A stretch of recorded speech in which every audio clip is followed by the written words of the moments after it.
The following podcast contains naughty language and ridiculous situations. Listener discretion is advised. We as horror film fans are a patient bunch. Some big news broke earlier today, and may have caught wind of it. Many a decade has passed since this classic has graced the screen, and finally, at long last, we can finally rejoice as the singularly worded title will be hitting the big screen very, very soon. Of course, I'm speaking of David Fincher's Seven. Last year, Fincher said he was working on the 4K resolution to his murderous epic, and he has come through. Its premiere will be in IMAX at the TCM Film Festival, April 18th to the 21st in Hollywood, California, with a physical media release soon after, I'm sure. A ton of work went into this, and in 4K, you could be sure shit and guaranteed that all the slime and grime will be hitting your face even harder than before. The smell of decay will no doubt come through even harder than before, and the pus and blood will make you even sicker to your stomach. It's a great time to be alive. Welcome to Trick or Treat Radio.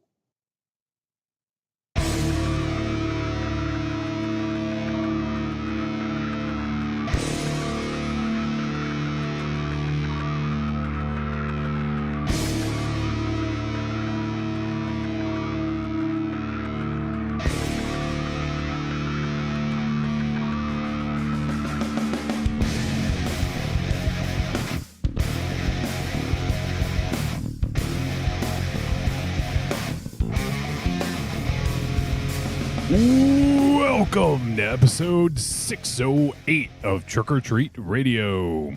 Trick or Treat Radio is the world's most dangerous podcast and is recorded in front of an undead studio audience here at Castle Wolfenstein. Also, the lair of La Swag within the Raven Chateau and Casa de -0. We are broadcasting live or live to tape, however you listen to this or watch this. And it is episode 608. We are going to be talking about the film Stopmotion this evening. Excited to dive in and have a discussion about this film. But before we do that, we're just going to bullshit for a bit like we normally do. You ready to do some bullshit in Raven Shadow? Look who you're at. It's what you do best. So yeah, it's one of my skills, Wolfie. Do you put that on your resume or your CV? My CD? CV. What's my CV? You don't know what a CV is? No. It's okay. Well, it's what they call a resume. It's called a curriculum vitae. That's fucking burns my ass. What's it called? CV. That's stupid. Oh, you know what? Fuck this euphemistic language. Jesus Christ. It's a resume. Fuck the CV shit. No, they're Jesus, different, though. They are different. They are different. A resume is typically like highlights, whereas a CV typically is the lowlights. More of like your arrest records. It's typically more of a like a comprehensive look at your career, like a more robust deep dive. Yes. Yeah. See, Raven Shadow. I can't believe you didn't know that. Well, no, man. I haven't submitted a resume in over at least 10 to 25 years. 10 to 25? 25 years. That's well, a hell of a 13 years, window yeah. that you leave. Yeah. That's a hell of a window that you leave open for yourself. I haven't done a resume in 10 to 25 years. Is that because you forget how long it's been, or you just leaving it open for interpretation just in case your bosses are listening? Well, no. Third. But one job I've been at for over 25 years, and the other job I've been at for over 13 years. I see. So that's right, because you have two jobs. So right. So I've not, but having been in one version, someone that is involved in hiring, I've never heard of a CV. Right, because it's not an American thing. Well, then what the fuck, Wolfie? What? You've never, but you should have at least heard of it. You know what? Maybe we'll have to hold on to this conversation until next week, where we can talk with someone from the UK about it. Shit. Nice segue, Wolfie, fucking producer. Marion says Ravenchild has been working in the same place for 25 years, though. She echoes the sentiment. So I think CV is. I don't know if it's just like a British thing. Let me see. Oh, well, who won the war, Wolfie? Let's be honest. Let's just fucking. When was the war? Figure What things war? What war were we talking about here? That one with the coats and the fucking problems and the fucking. The coats and the problems. Yeah. The red coats. Oh, shit. But the British are coming. The British are coming. That whole thing. Yeah. Before the Beatles. Before the Beatles. That was the British invasion? Yeah, the first British invasion sucked. Let's be honest.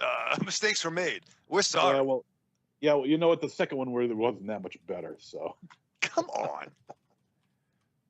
love. You better brush up on your British accent. I hate the Beatles. MZ hates them because he probably got bit by a beetle once before. Yeah. Yeah, Ringo was biting my ankle when I was Hello, love. Say the best thing that any of those members of that band ever did was Ringo Starr did Caveman 1981 or 1980. The best thing he ever did. If you've never seen Caveman, I haven't seen it. Then you've never seen Caveman? No. Ringo Starr, Barbara Bach, John Matuzak, Dennis Quaid. Should I put this ahead of The Sandlot? You may as well. You're never going to watch the goddamn movie. Caveman? Is that what it's called, you said? Yeah. Caveman. It's a comedy. Have you seen it, Ravenchild? Funny as hell. Actually, I have. I actually watched that back in like 82 with my mom when we first got HBO. And she made a point to say that was Ringo Starr. And a dude fell in a giant dinosaur poop pile, I guess. Caveman, 1981. Okay. 1981, yeah. Yeah. But on cable, though, you know what I'm saying? I just watched it maybe about a year ago or 2 years ago. It still holds up. It's funny as hell. Did you say Shelley Long was in it too? I don't know if I. Oh yeah, Shelley Long is in it. Oh goddamn, what's the name of that actor? Older guy. Jack Gilford. Yeah, yes, Jack Gilford. Yes, that guy's awesome. Dennis Quaid. He must have been pretty young in it, huh? Oh, fucking supple. Yeah. Oh yeah, it was like one of his first roles, I think. A caveman seeks revenge on a much larger competitor for the hand of a beautiful cave woman. Yeah, it's funny. It's funny as hell. It's really good. So you guys aren't alone. Apparently, Creepy Girl and Evil Corny have never heard of a CV. Yeah, man. So Creepy Girl says never heard of CV. Evil Corny says I've never heard of CV. I've been on my primary job for 27 and a half years. Topper. Okay. He did, yeah. Well, he one-upped you, Raven. He two-upped you. Yeah. Okay. You try to get him fired. Then you can surpass him. Creepy Girl said, hate the Beatles? What the fuck? Oh, shit. Oh, you're out. You're fucking, you're out in the doghouse now, MZ. Yeah, I think I pissed her off. I'll have to do something to make it up to her. Yeah. Shut your mouth. She said, one of my favorite movies is Across the Universe. Oh. And Evil Corny says, MZ got beat up in an octopus's garden in the shade once. I don't like talking about it, all right? Creepy Girl says, maybe a bad experience in a yellow submarine. He is not the walrus. Cuckoo cuckoo. Jesus. I love the Beatles. At least I do. I mean, no, me too. Yeah. You do? I do. I'm a huge Beatles. Well, not huge, but I'm a Beatles mark. You saw them live? Yeah, back in the 50s. But none of them are Italian. 60s, How can you like them? Yeah, that's true. Are they? Is Ringo must have some Italian, right?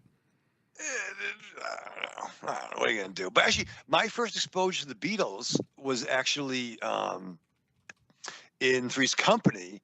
Oh my God. Three's Company. Yeah. I'm interested. See? Where do you get the connection from the Beatles to Three's Company? Because if memory serves, in Jack Tripper's bedroom, the only art he had on his wall was a Beatles poster of all their faces when they were doing the long hair gimmick. And I remember asking my mom, like, who are those guys? She said, that's the Beatles. And I'm like, yo, if Jackie Trips is down with that, then they're cool with me. Jackie Trips. Jackie Trips. Jackie Trips, baby. Fuck. And then I watched a lot of the famous Eddie Murphy SNL skit, Buckwheat Spin Shot. Actually, that was a Reagan. So it wasn't even John Lennon. So wrong person in the 80s. But no. He was. But Eddie Murphy was a member of the Beatles when they were called the Clarences. Oh yeah. Oh, you're right. Yeah, you're right. He was the fifth Beatle, wasn't he? Or I forget that. He was the unsung fifth Beatle. That's right. Not Pete Best. They were called the Clarences. Yeah. And they show up, and he shows Clarence. a picture that he was with them. Yeah. Clarence. The Beatles, and they like photoshopped Eddie Murphy right behind him. Yeah. That was before Photoshop too. Yeah, right. It was, right? Yeah. The Clarences. Have you guys ever seen the movie is it the Ruggles or the Ruddles? Meet the Ruddles. Meet the Ruddles. The Monty Python spoof. Oh, come on, Wolfie. You know I don't like to look at things. It's not Meet the Feebles. No, I think it's Meet the Ruddles. I'm looking it up because I saw it years ago. No idea. There was the Ruddles 2, Can't Buy Me Lunch. So that must have been a sequel. And my favorite Beatles story is the one when Joey Tron and I went to go see Big Bad Bollocks live at the Safari Lounge in Providence, Rhode Island. And the show was over. I've told this before. The lead singer, either Johnny Alien or Johnny Allen, depending on what he was going by at that time, was selling the merch at the gimmick table. Mm-hmm. So I went to go buy 2 records. One was Night on the Tiles. Other one was Big Bad Bollocks. And I bought it, and it didn't have a cellophane on it. So we're walking back to Tron's car, and I opened the jewel case, and I'm like, oh, shit, it doesn't have the Bollocks record. It has a copy of Revolver in it. So I go back, and Johnny Alien's breaking down his set, and I'm like, hey, Johnny, I was here a few minutes ago, bought the CDs, but it's got Revolver in it. And the best, he's like, you sure you don't want it? Yeah. It's a much better record. Yeah. I saw that coming. That's good. And I'm like, well, I have it already. I wanted your gimmick, you know. So it's not Meet the Ruddles. It's the Ruddles. All You Need Is Cash. That was the name of the first movie. Yeah. And the synopsis charts the adventures of the Prefab Four, possibly the most famous band of all time. And it stars Eric Idle, John Halsey, Rick Fatar, Neil Innes. George Harrison's actually in it. Michael Palin, John Belushi, Gilda Radner, Dan Aykroyd, Bill Murray. A lot of coke. Al Franken. It's been a while. I saw this back when I worked at the video store. So back in the mid to late 90s. I don't know anything about this. Yeah. Dude. It's not that. I mean, he doesn't like the Beatles. Why would he care about the fucking Ruddles? But they would play on Comedy Central a lot too back in the day. Maybe even Comedy Channel. It was on a lot. All you need is cash. Boop, boo, doo, doo, doo. People were still booing them when we were on. It does predate Spinal Tap too. So yeah. As much as I fucking love Spinal Tap. That's my favorite. Dude. Yeah. The sequel started filming this month. I know. So I can't wait. The official. I feel good. You got everybody. Yeah, it's got everyone. It's got everyone. It's not going to be. I don't think it'd be as funny, but it's got everyone. Look at it this way. When was the last time in which they brought everyone back? I'm talking about anything now, TV, movie, whatever. that they brought everyone back and it wasn't a success. Well, the whole slow it down. I'm sure we can think of some, actually. Yeah.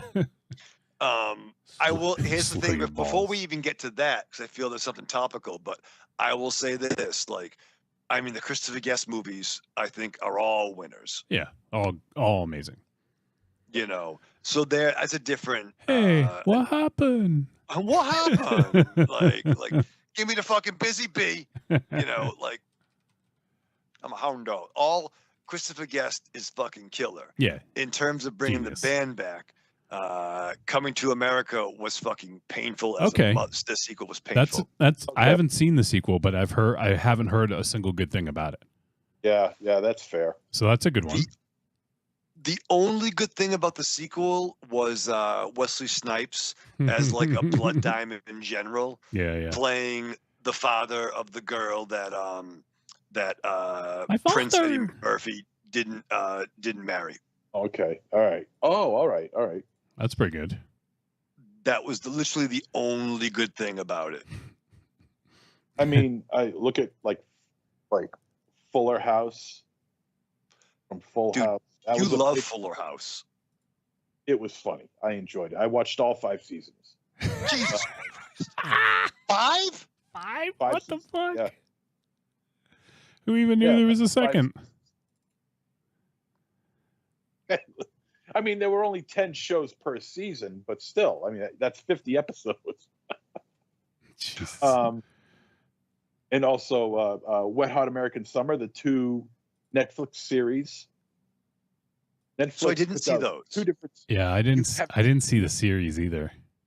Oh my God, there's 2 of them. They put out 2 different series from Wet Hot American Summer. Mm-hmm. I think the first one was back at camp or something like that, in which, and this is really funny because I mean you've seen the movies, so you know that they're supposed to be like 16, 17-year-old kids, but they're actually like 10, 12 years older than what they really are. Yeah. Well, the first series predates that to the beginning of summer. Oh, okay. So in reality, so in theory, they're supposed to be younger than what they were in the movie. But they're actually like 20 years older than they are in real life. Shit. That's good. And it fucking works. That's what kills me. It fucking worked. It was so funny. And everybody came back. Everybody came back. So here's what'd you do to your camera, Rim Shadow? Nothing. Your Skype cut out and then came back and now it's smaller. Yeah, you're in 4:3 mode, dude. No, I'll fix it. I think it's on my end. Hold on. Measure from the base. No. You better start learning how to use your computer, man. You're fucking everything up. I know how to use my computer. How do you do it? How do you use it? Tell us. Well, I usually cover the camera just in case. What? Just in case what? Someone cares enough to fucking look into your fucking soul? Yeah. I don't get that. What are people going to look at? What are they going to? What are they going to watch? You smoke? Yeah, look at me. What else is going to do? Yeah. Oh, we don't need to see that. Yeah. Wrong verb, brother. But no, I do want to see that. But actually, and I don't think Marion's even seen Wet Hot American Summer, so I want to show her that and then watch the. Oh, I see what you're doing with the camera. That's different. My end's different, but I think it's fair. Like a lot, like I wasn't really into the Bill and Ted movie. It's cool they did it, which does bring us into the Beetlejuice trailer drop today. No, I don't think a trailer dropped. A teaser. Sorry, teaser drop. A teaser. Oh, I thought it was just images. Okay, I didn't know. Is it a teaser for a teaser? No, it's a teaser for the film. It's a teaser. You get shit.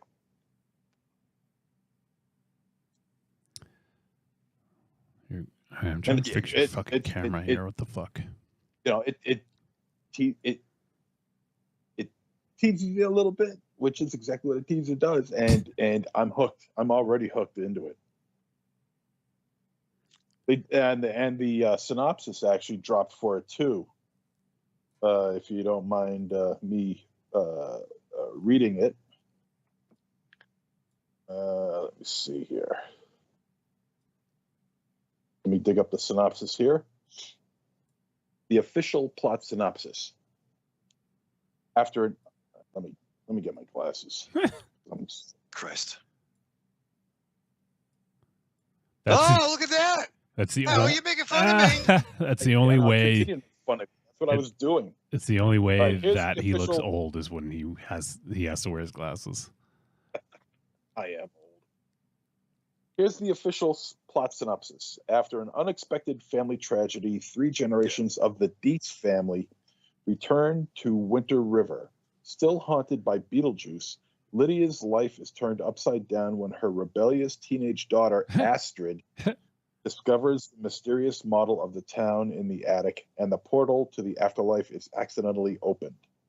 With trouble brewing in both realms, is that Jenna it's only Ortega? A matter of time. Do you mind?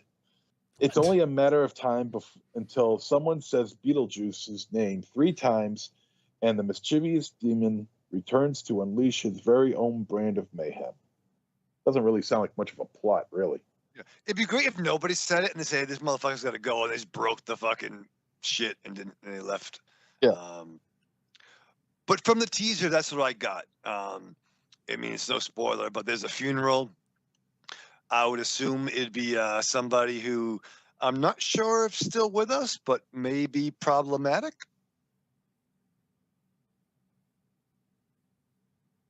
Maybe. Right? Oh, Jeffrey Jones? Combs. Yeah. I'm thinking that Jeffrey Jones is in that. Is the one being serviced in the funeral? Being serviced? Yeah. Servicing a corpse? Jesus Christ. Yeah. You know what I mean. No, I don't. It's like Commandant Lassad. Being serviced. Well, think about it, dude. I mean, how perverted are you? The first thing you think of is blowjobs. That was Raven Shadow. You said servicing the corpse. No one in the history of the world has ever said that. Corpse. Never said service. No, you said servicing service at the funeral or whatever you said. Yes. Yeah. He's the one being serviced. Yeah. Yeah. Where's the stiff? No one in the world has ever said that except for you. I don't go to many funerals. He's been being serviced. Oh God. All right, just back to conversation earlier. Evil Corny says the Matrix Resurrections for one was one where they got the band back together, and yeah. I mean I liked Resurrections. It wasn't as good as I mean it had some problems, but overall I liked it. And then he said the Coming to America sequel was bad. I want to get hypnotized to remove it, and Godfather 3 from my memory. Godfather 3 is not as bad as the legend is. Watch it again with Raven Shadow sometime, Corny, okay? Yeah. He'll do commentary. I will stand by that. He'll do Gabagool commentary. Yeah. Maybe if you got like an actual Italian sitting next to you, you'll start feeling a little bit more Italian yourself, and you'll start to dig the film a little more. What's a Gabagool? You're not watching it right, Corny. I've never seen a Godfather film. And I have no me either, actually. I've never seen any of them. I have no interest. Zero. It's not for you. It's not for you guys. Much like Wolfie with The Sandlot, I have zero interest in watching it. Yeah, but I have interest in The Sandlot. I just haven't seen it.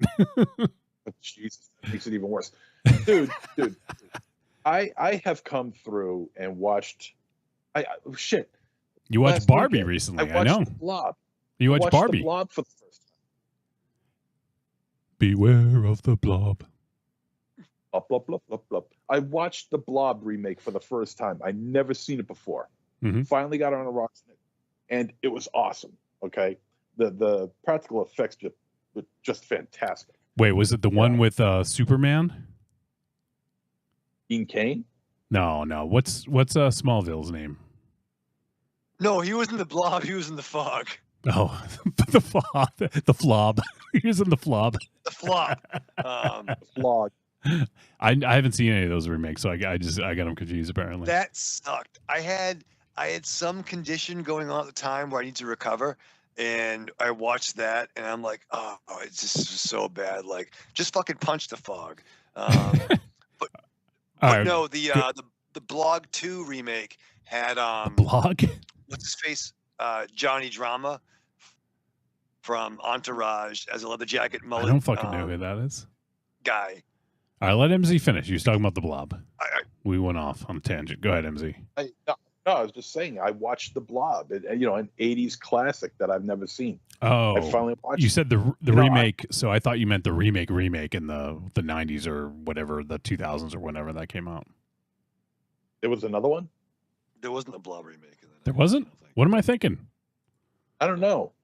It was a Blob remake in 1988. That's the one the one I watched. Okay. And that had the girl from Karate Kid, the redhead from Karate Kid 4 or 3, maybe 3. Oh, her. Yeah, I know who you're talking about. Oh, okay. She was a witch at some point. I must have thought I could have sworn they did another one in the 2000s, but that was the Fog. Well, I mean, clearly I was getting that confused, but I thought they did a Blob as well.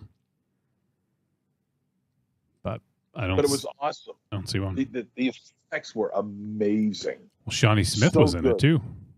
Yeah. Yeah. Shawnee That's Smith. her. And is it Kevin or Matt? I think it's Kevin. Kevin Dillon. Yeah, Kevin Dillon. Great Kevin Dillon. Oh, Erica Alaniak has a small role in it. Oh shit! She was the lady that bust out the cake in Under Siege. Yep. Yeah. See, MC, you remind me of Kevin Dillon. Not John Travolta. I think it's time for you to get your glasses retinted. What the hell are you talking about? In a positive way. I didn't watch Entourage, but like I saw clips like in that he reminds me of you. But I'm putting you over though. Like but it'd be awesome. It'd be better if it was you, but it wasn't you. Fuck. Thank you. Yeah, I think they should have cast you. Well, maybe next time. What's going on with your fucking camera, Raven? But my point is that I'm catching up on all these films that I've been wanting to see, but I never got around to see. Okay, yeah. And Wolfie just doesn't want to do that. I don't have time. It's hard enough for me to watch one fucking movie a week sometimes. It's just difficult for me to make the time to sit in front of a TV for multiple hours. What is going on with your fucking camera, Raven Chow? Do you see this? I don't know. Whoa. I'm gonna refresh it. Hold on. I'm gonna refresh. Yeah. See if it's on my end. If it's not, then it's your fucking problem, man. So you're still not fitting this window correctly, but yeah, was it like fucking Superman 2? You in the Phantom Zone? The Phantom Zone or whatever it is. Yeah. You will kneel, Wolfenstein. First you and all your ass. Kneel before Raven Shadow. Kneel before Vaude. Oh. Hey, kneel before Raven Shadow. No. Oh. Kneel before Raven Shadow. That's exciting. So The Blob is a fun film. It was. I haven't seen it since like the 90s.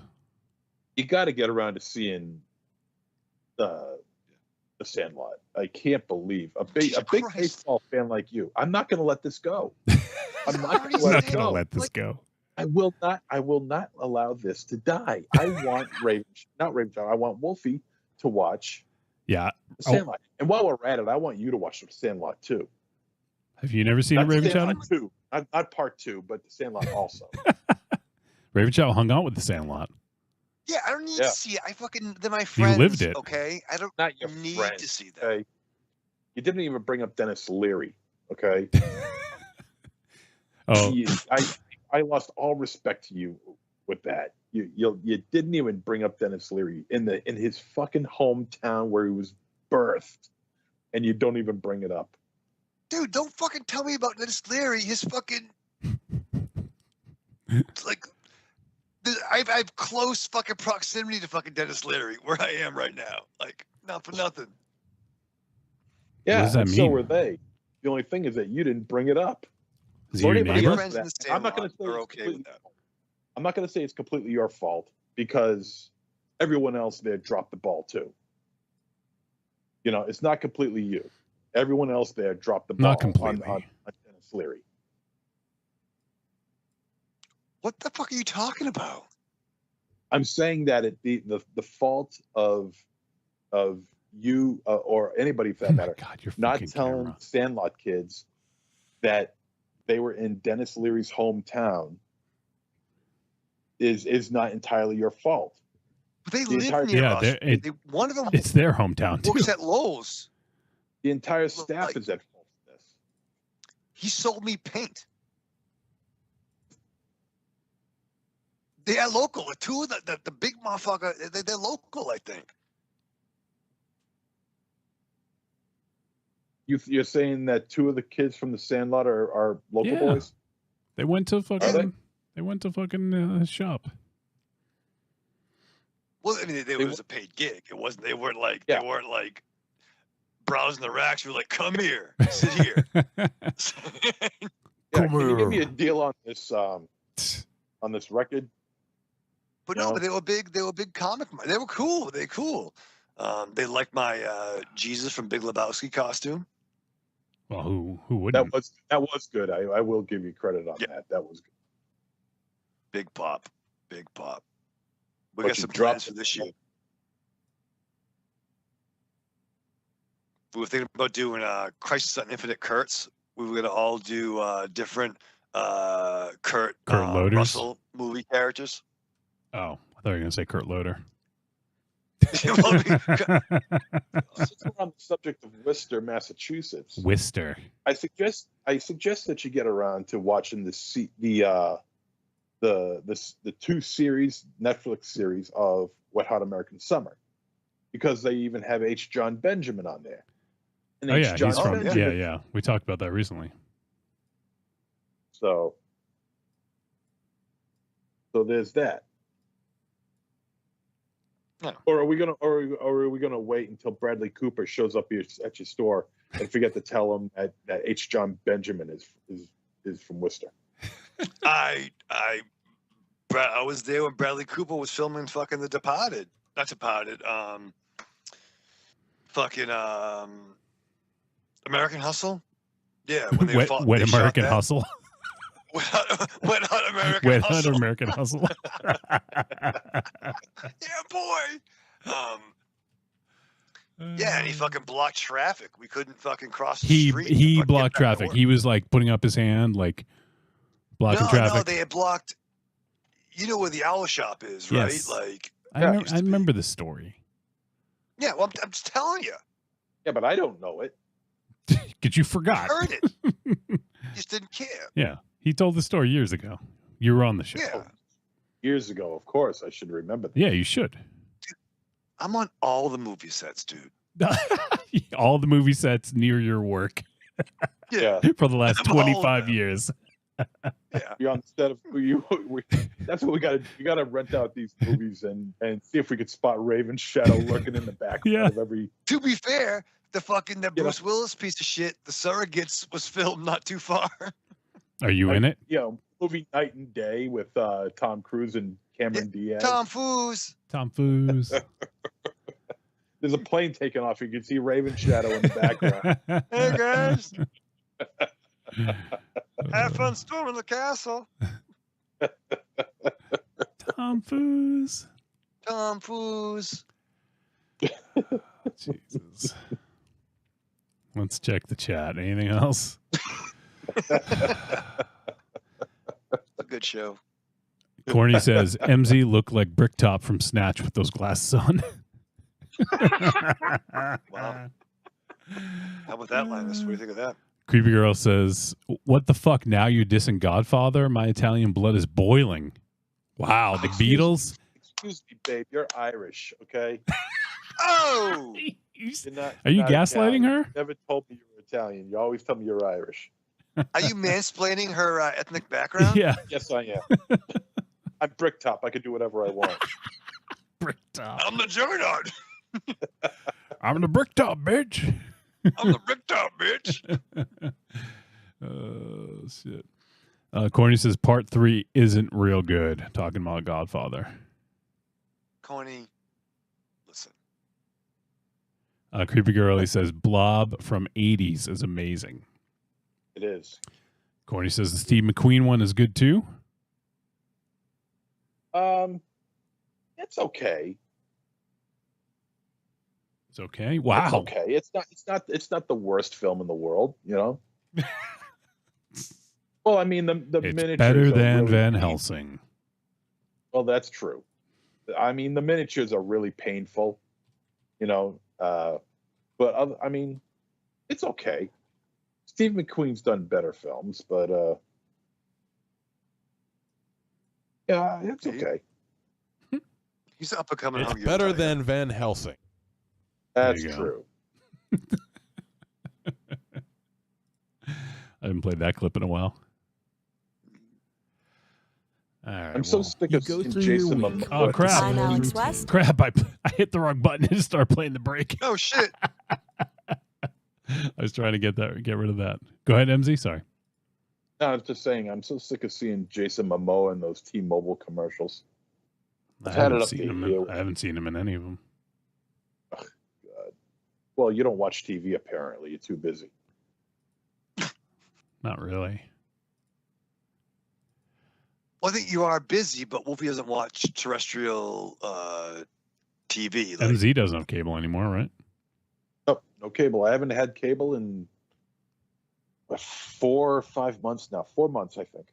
so do you just go online and watching Jason Momoa commercials and be pissed?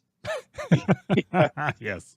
He looks him up. Google. He's like, I miss being Jason. so angry at commercials. Yeah. Honey, why is this fucking guy on the fucking TV? Look at your search engine, asshole. What the fuck? Jason Momoa commercials. No, I tell you, I love having a Roku. It's my lifeline to the outside world. No. Well, yeah. Well, it's, So our what chat does that room have is to do with fucking different. commercials? No, there's commercials, but you know, Come on, Nagamado. they're just like any other commercial. And sometimes there are no commercials, you know. Brilliant. Yeah, I think that. I think so. And actually, MZ, I want your thoughts on this because I know where Mary and I stand. How do you feel about Tubi's new rebranding? I think their logo sucks. Oh my God. MZ's sworn people off try Tubi. way too hard. People try way too hard. There's no reason to update that logo. Right? It was perfection. It was Purple and perfection. yellow- That purple and yellow is just too. It's too vibrant, you know. Yeah. It's too. You know what I mean? It makes me not want to watch shitty movies with commercials. Right. Yeah, it just puts you over the Right. top, right? It's too glossy. That's the problem. It's too glossy. The old logo, you know, had rather dull colors. You know, 1970s style, Yeah. almost, in a sense of a color palette. Now you got this neon purple and yellow shit blasting you in the face. Blasting Yeah. you in the face. Just- Do you get blasted in the face when you're serviced at a funeral? Yeah, well, so. and well, you guys know, but I just want to talk about it a little bit more. Is that I finally got around to seeing the Barbie film, Mm-hmm. and you know what? It's good. Yeah, that's Um, great. It's not the only drawback I'll say about it, or really not a drawback, but a nitpick. But in my opinion, for a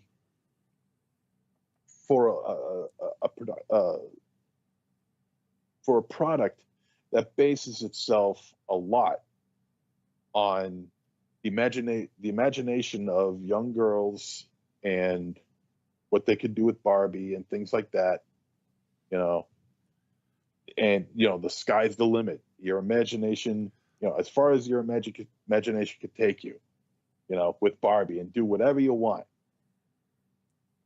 That being said, the film itself is not entirely original. I feel it kind of. What film is though? Huh? What film is though these days? Well, it's very rare, but a film, I'm talking about, but a product that relies itself on pure imagination and having it go wherever you want it to go. It is kind of stagnant in the originality department.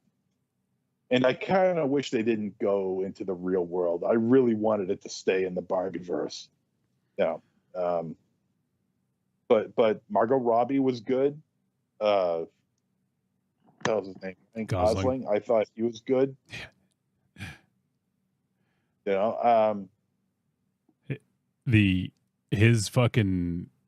His song, what is it? I'm Just Ken. I think that's the name of the song. It's so fucking good. It's amazing. It is. I like how everybody there is named Ken or Barbie. Yeah. It's just it's actually a really good song. And at the Oscars, it had Slash and Wolfgang Van Halen playing on it, and they actually play on the original track. That's why they were there. So, for real? Yeah. Slash. Wolfgang Van Halen. Are you kidding me? No. He's a pretty big musician now. You didn't know that? Yeah, he weighs about 400 pounds. Jesus Christ. Yeah, Slash is coming up, right? I heard he was good. It's just going to make it worse when I tell you the name of his band, Mammoth. That was the original name of Van Halen. That's why he took that. Yeah. Really? Yeah. Well, I guess that makes sense. Honor his dad. Yeah, it's Mammoth WVH, Wolfgang Van Halen. He's good though. I don't like. It's a little bit more pop infused than I would like personally, but I mean, he's a really good singer, really good guitarist. Yeah, he's good. Have you seen Barbie Raven Channel? I haven't. You should check it out. I think you'd like it. It's good. Yeah. It's good. It's good. It's fun. I would have watched it with Marion, but she already watched it, without me. So She'll watch it again. Too busy. What were you doing? Too busy smoking and eating Uncrustables? No, but I don't know. It's whatever the fuck. But I'd see it. Not that I don't want to see it. It looks fun. You are. Well, let me tell. Oh, go ahead. Go ahead. The opening 10 minutes of this movie is absolute and utter chaos. Okay, there's a lot going on in the opening 10 minutes of this film. It's not confusing. It's very structured and laid out pretty plain and simple. But man, it's just that overwhelming sense that you get when you watch it the first time. It's like you're too busy looking at everything to actually pay attention to what's actually going on or what's being said. That's why I was like, the opening 10 minutes of this film, it was like I was more interested in what was going on in the background than I was going on in the foreground, because there's a lot of shit going on. Okay, and I was like more attracted to the background. I'm gonna fuck that mountain. Oh yeah, fuck. But I'm gonna fuck that house in the background. I'm really attracted to it. It's just a very chaotic opening 10 minutes. You may need to watch it a second time just to take it all in. And that's so funny. I love your enthusiasm of it. I am fucking baffled that you hated Suicide Squad with such vehement hate, but you love Barbie, and that's fascinating to me. But a lot of people who I respect, like Wolfie and a bunch of other, brothers and sisters, enjoyed the film. I mean, it's not necessarily my gimmick, but I would check it out. Yeah, but I mean, it's more than just a toy line. It's something else. See, it may not be your gimmick, but you like toys, and this is. I do. I mean, this is like, you'll appreciate it for that reason. Like the way that they talk about the different lines of toys and reference them, I think is really funny. That what sounds about awesome. What about Michael Cera's character, MZ? Oh God. He was fucking hilarious. Oh, what was his name? Alan? Alan, yeah. Yeah. That and Is that what that shadow thing was from? the shadow thing. Shadow. Oh, you're Shadow talking about the Twin Peaks thing that Anthony sent Shadow. us. Oh, okay. Yeah, this Shadow. is Shadow Stevens. So this is actually really funny. The chat. Okay, so Creepy Girl says my mother's Italian. I just did my ancestry report, and I'm 96.6 Italian. I wonder how closely she resembles MZ's ancestry. That less than 1% bit. Probably. I'm totally European, man. And Creepy Girl says, now Momoa? You're talking shit about Momoa? She doesn't like that. The Mooma Mama. And she said, now you like Barbie? Oh my God, I hated it. She said, you're killing me, Smalls. Everything, every opinion you have is like counter to Creepy Girls tonight. This is fucking funny. Yeah. It seems like she's starting to learn a lot more about me. My man has a fucking 42 credit score now. Yeah, the honeymoon's over. Yeah. You can't stand me anymore. Let's get a move on here because All right. talk about this movie. What else? I feel like we weren't finished. Did you have anything else you wanted to add about Barbie, MZ? No. Okay. No, just that I would like to. I hope that there's a sequel. I'm sure there will be. It did so well, So, yeah, no, I dug it. All right, let's start to wrap things up. There's real quick, couple trailers just to get some hot takes. Alien Romulus. We talked briefly off air, but MZ, I know you were excited. Fede Alvarez directing. What do you think? Well, if Fede Alvarez is directing, I'm on board. I mean, he did Don't Breathe. I thought that was pretty good. At the time, I liked Evil Dead, and in a way, I kind of still do, especially after seeing Evil Dead Rise last year. Jesus Christ. Yeah. But if Fede's on board, if he's directing, I'm all in. And judging from the trailer that I saw, it looks like it might go back to its roots.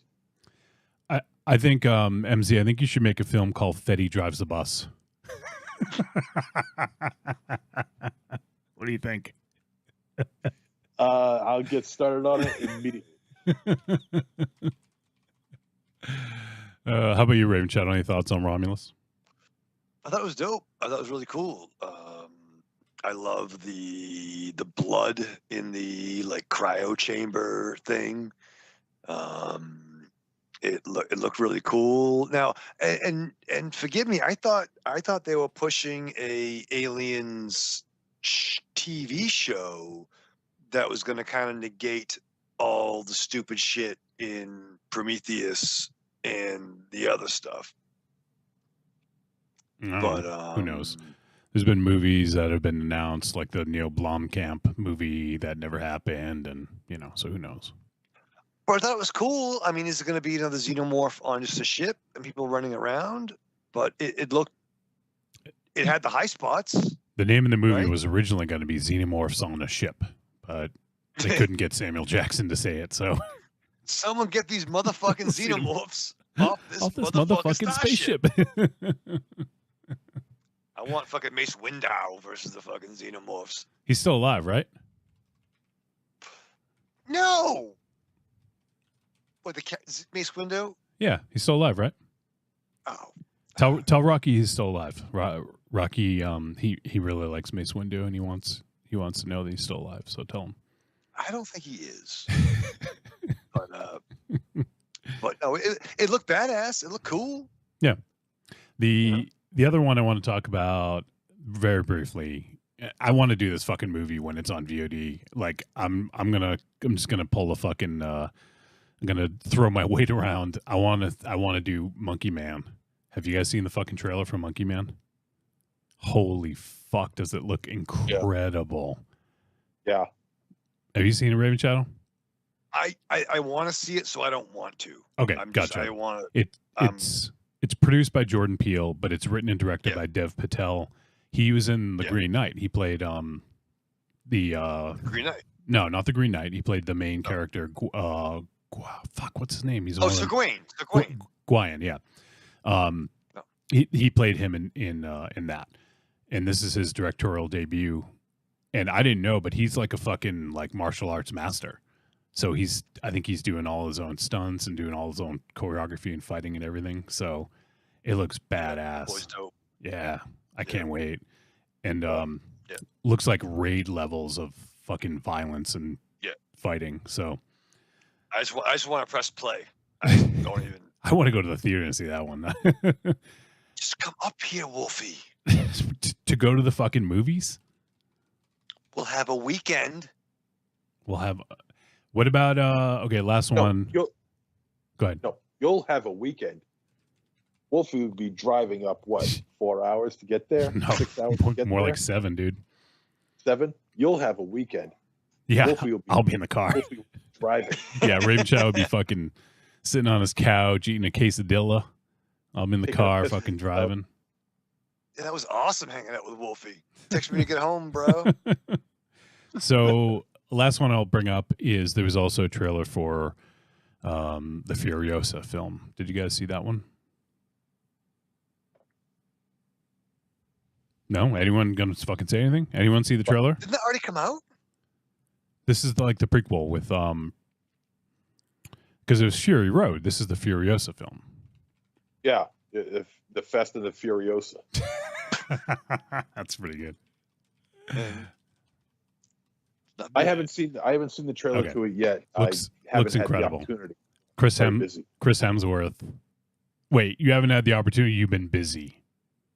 Yeah. To watch a trailer. You gave me shit. You gave me shit for being busy to watch a movie, but it still gave you to be busy and miss a trailer. Yeah, it sucks when it happens to you, doesn't it? But totally watched The Blob from fucking with Kevin Dillon. Plenty of time for that. Chris Hemsworth plays the villain in Furiosa, and he looks fucking awesome. Yeah, he's so handsome. It looks really good, and I think it's another one I want to see in theaters because George Miller is a fucking gem. I don't know how in the world he's still kicking and making these fucking amazing movies that look gorgeous. The guy's like 80 years old. Yeah. Where does he find the energy for this? I don't know. He's a fucking nut, right? Like I remember when he was attached to Justice League at one point. Yeah. Like he's a fucking nut. And even that road making like the Mad Max sequel years ago, how they had I heard a story where they had a whole desert area planned out, and then before they got to shoot, it just grew life, and there's water and grass now. We can't shoot here. It's fucking crazy. I saw that fucking in theaters, the fucking Fury Road. Yeah, I did too. I saw it with, if I recall correct, I think I saw it with D-Rook. And I know I saw it with Raven Shadow, with Tron. Let's see. I believe Smoke and Ty was with us. Wow. Wait, what? Fury Road? Yeah. Raven Shadow seems to be confused by this. Yeah, he's all right. Maybe you weren't there. Yeah, but they had a Maru get together without you, Raven Shadow. Yeah. Yeah, but no, none of you saw Fury Road together. Yeah, we did. I saw. Yeah, I remember. I saw it in a group. I remember. I think I was with D-Rook and some other people, but. Oh wow, that's fucked up. It was a Maru thing, and I was being initiated. No, I'm texting. And I think Tom Smythe was with us as well. Now I know that's not true. A bit, but what I do remember is that Tron was there. That I know for a fact because I sat next to him the entire time. All right, well there you go. And the final trailer I'm going to talk about very quickly. I'm not going to say much about it, and you guys probably. I know MZ didn't watch it, but Raven Shadow, did you see the Acolyte trailer, the new Star Wars series? I saw it dropped. I didn't see it. I'm so behind on my Galaxy Far, Far Away. Well, the thing is, this takes place before anything else, so you can, like, you don't need to catch up on The Mandalorian or anything, because this takes place 100 years before A New Hope came out. I'm already exhausted.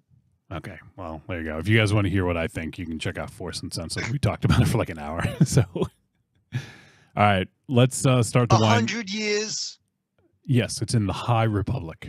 Roughly 100 years. I think it's 125 years before. I think it's 125 BBY.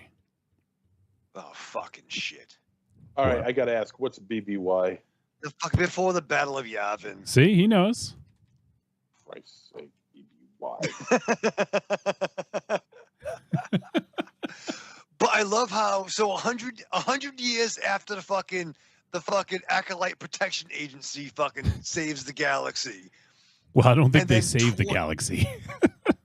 Well, it started the galaxy. It's a story about and the Sith. And then 25 years later, after probably like RTOJ, no one knows what the fucking Force is. Who said that? The whole like Han Solo, it's true, the fucking Force. Like literally, it was like the equivalent. The time passed between Jedi and the Force Awakens was like Dazed and Confused to like 95. I don't know. All right, well that's a discussion for another show. I'm not even going to get it. 100 fucking years. I'm not going to touch that. Okay. Angry Townsman asks, do you think you guys will cover Abigail or Late Night with the Devil? Late Night with the Devil, absolutely. That's one of my most anticipated of the year. I've been waiting for that one since last year. Abigail, I've seen the name, but I forget which one that is. Let me look. Oh, that's the one from the Radio Silence guys. That one looks pretty awesome. I think we'll probably do that. That's going to be a theatrical release, I'm pretty sure. But I think we might do that one. It's possible. So Abigail's a maybe. Late Night with the Devil is a definite. And Late Night with the Devil, I actually programmed that on the show. Let me take a look. We'll be doing it on the April 25th show. I think it comes out on the 22nd of April or somewhere around there. So it'll be available pretty soon, about a month. So yeah, I can't wait for that one. All right, wrap it up.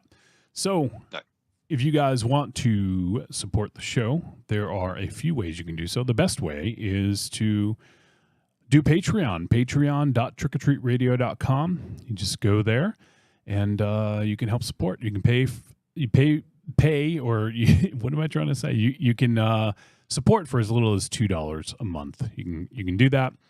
And it goes up from there. If you want to get into some of the higher tiers, you can do your own Patreon takeover, like we will have next week.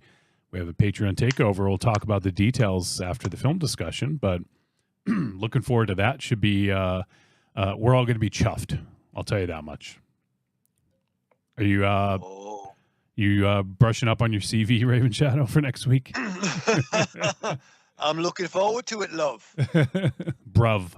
You'll say bruv. Bruv. Come on, bruv. I don't know if you've watched AEW since Will Ospreay has come on in the last couple weeks, but the crowd just chants bruv at him now. It's like, bruv, bruv, bruv. Bruv, bruv, bruv. It's ridiculous. And all right, so back to, so Patreon, patreon.trickortreatradio.com. You can join for as little as $2 a month, and every little bit helps. So we'd appreciate if you guys would check that out. We drop an exclusive episode every single month. So go ahead and I think we have 54 of them now. Yeah, 54 Patreon exclusive episodes. I mean, that's right there. That's more than one a week. So if you're looking for something, to listen to, we got a whole bunch of those. Those are only going to be on Patreon, and we don't have plans to release them any other way. So you can go ahead, give those a listen, check those out, and consider supporting the Patreon. Also on trickortreatradio.com, scroll down, look for the Amazon logo, click it. It's going to bring in Amazon. It's going to input our affiliate link, Everything you purchase in that session gets attributed to us. It doesn't cost them any extra, Michael Raven Shadow. But it really is another way to help keep the lights on. There you go. And then finally, we have the greatest hits of Trick or Treat Radio Volumes 1 through 3. Just click on the store on trickortreatradio.com. I'm not going to say anymore. I want to get a move on. I want to start talking about this movie. So, Michael Raven Shadow, you sit down to watch Stop Motion. What do you do to prepare for this one? Well, I get excited, Wolfie, and I got another story to tell, but now's not the time to say it. So, yeah. Sorry, I forgot. Yeah, no, it's totally cool. It'll be a long one, but hey, tomorrow I'm going for my pre-op surgery for my fucking eye cataract gimmick. Gimmick. So. Oh, sorry to interrupt you. Real quick though, I don't know if he's listening or not, but my brother and your brother, Psycho Patrick, had surgery this week on Monday for something that had been bothering him. Nothing like surprising or horribly bad. But really, so if you guys get a chance, shoot him a message. Tell me you're thinking about him. I will. I'm going to show him, send him a dick pic. Well, he did have hernia surgery, so maybe that would be appropriate. Hurt himself at work, so lifting Actually, fucking kegs of beer. I have a picture of Psycho Patrick on my fridge right now. I was like Eminem cleaning out my closet, and I found a picture of the wedding of Joey Tron, the groomsman. Oh, nice. So I have that on my refrigerator. So I guess that's a great segue to this day. So I fucking strapped on. All right. You go through your week with the same old routine. What you really want is some blood and thunder in your life. Well, friend, you found it. The Cromcast is an adventurous journey through the history of two-fisted pulp stories With your hosts, John, Josh, and Luke. we have action, horror, An adventure, all through the lens of pulp luminary Robert E. Howard. Don't just stay in your ordinary life.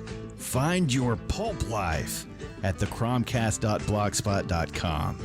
The Cromcast, The Cromcast. The Cromcast. a podcast for the barbarian at heart.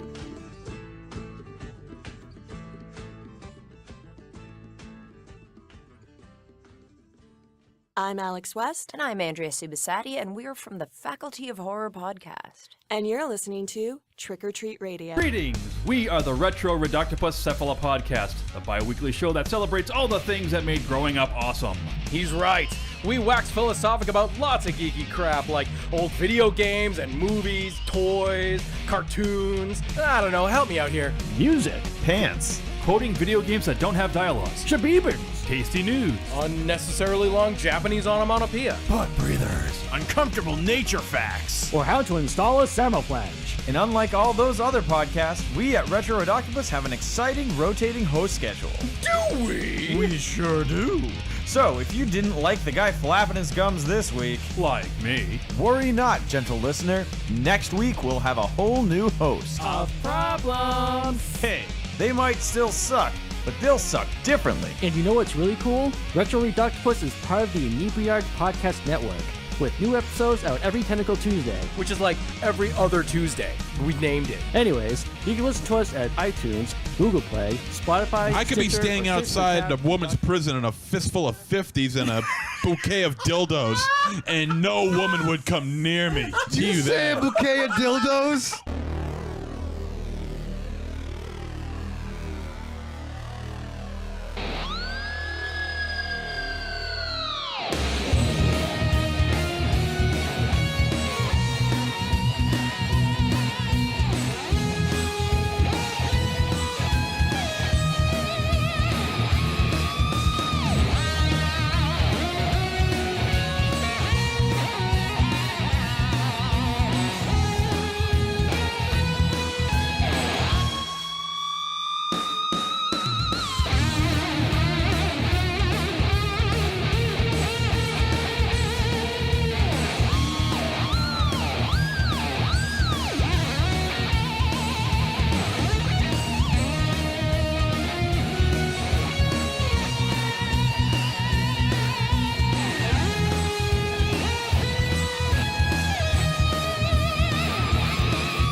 are back on Trick or Treat Radio, or I'm back.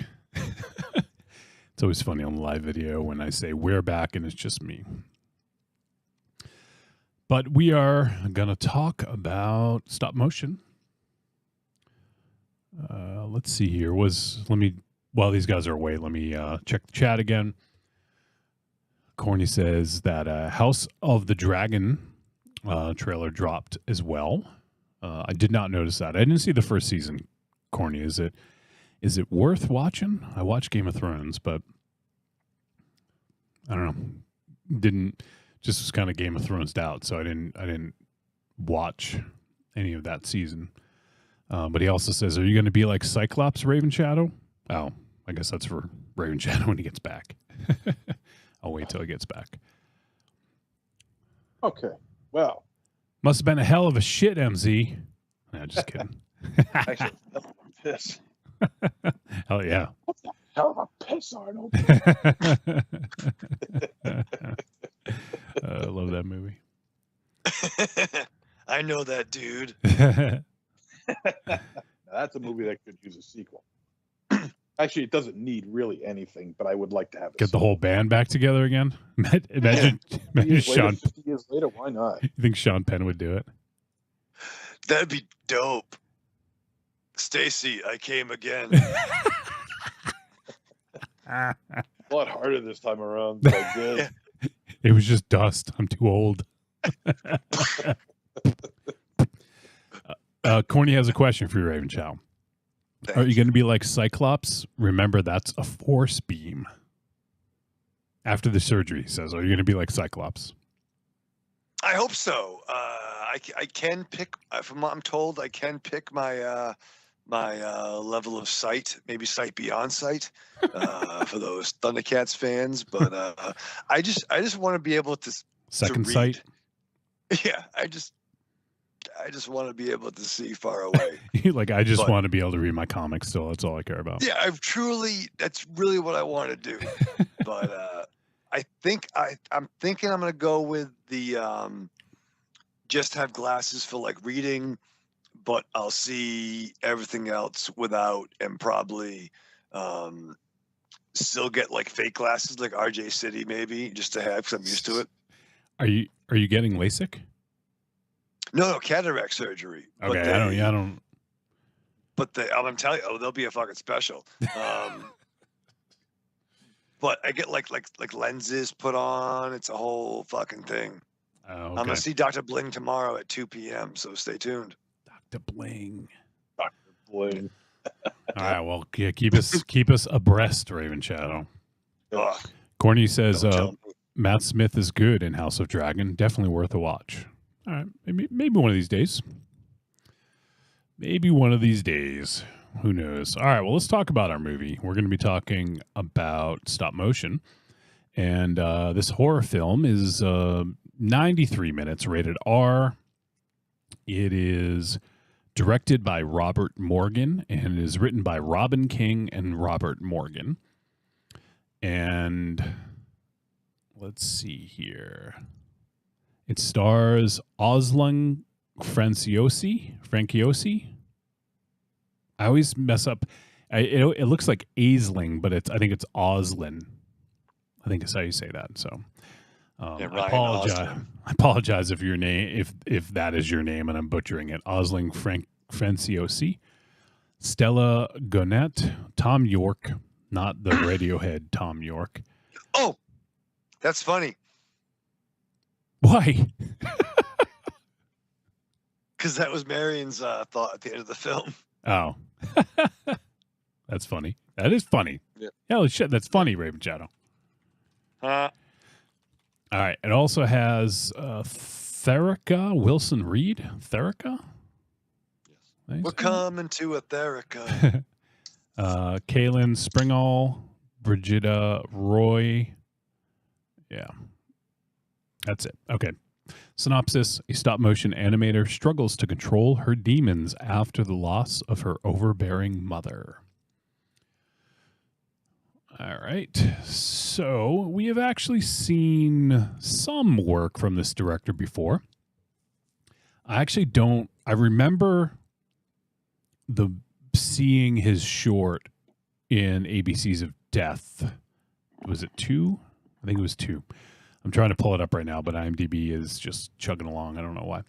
But Robert Morgan has done a bunch of shorts, and he did a ABC's of Death 2. He was the director of the segment D is for Deloused. And if I recall correctly, I think that is a stop motion short. Let me look it up real quick. Okay, it is online. Yeah, I remember very little of the face of ABCs of Death. Yeah, this one, each specific, short. So I have no memory of this at all whatsoever. This was a stop motion short, and it's very reminiscent of the stop motion stuff from this movie. So the characters even look kind of similar, like with that really sort of fresh meat face kind of look. Yeah. Bruised look and all that. Yeah. Okay, I remember this. They have the stop motion guys have like bugs crawling on their heads, and one of them is tied down on a table, and they're operating on him. Yes, I remember it now. Yeah, so that was from ABC's Death 2, from director Robert Morgan. So I think it's cool. I mean, he does stop motion stuff, and he was able to kind of like turn that into idea for a film, to utilize his love and ability as a stop motion animator. So I think that's pretty cool. Okay, so that was ABCs of Death 2. And other than that, I think this is his first. Is this his first feature? Short. Yeah, I think So he's just done a bunch of shorts. Most of them look to be stop motion. So I think this is his first feature. So feature film debut from Robert Morgan. And I actually I was kind of looking around on Twitter, and I saw Phil Tippett had actually tweeted about this film, that they really liked it. Oh. So I thought, hey, that's fucking great praise, because that's the that's the king, right? The king of stop motion. So if he's talking about your movie, that's pretty fucking great, because he is absolutely the king. So all right, well let's dive a little bit deeper into this now. And all right, so stop motion, we'll do some first impressions. Now with this one, I will say, I'll kick it off and say that I really liked how the director combined, like, used something he's very good at, the stop motion work. But it's not a stop motion. It's not all stop motion, because I imagine that would have taken a very long time to do. And, so I like that he worked it into a storyline where where in this, the mother, actually, I don't know Suzanne, I think was the mother, if I'm not mistaken. And she was in a movie that we had done before, Marion told me. I forget what it was, but we've seen her before. The mother or the star? The mother. I'm looking, because I didn't recognize the mother. Marion, if you're still in the chat, what was the... Bella Garrett is the mom's name. Yeah, not the mom. The lead, Osling. She was in a couple of movies we've done before. So maybe that's what you mean, Raven Shadow? The Nightingale, yeah. Oh, that's what it was. All right, Nightingale. Okay. Yeah, she starred, and she was also in Last Voyage of the Demeter. Yeah. And there was one other, I think. I might be wrong. Yeah, I think it was just those two. She was in Game of Thrones as well. She played just a bit part, Lyanna Stark, the Stark mother. Oh, okay.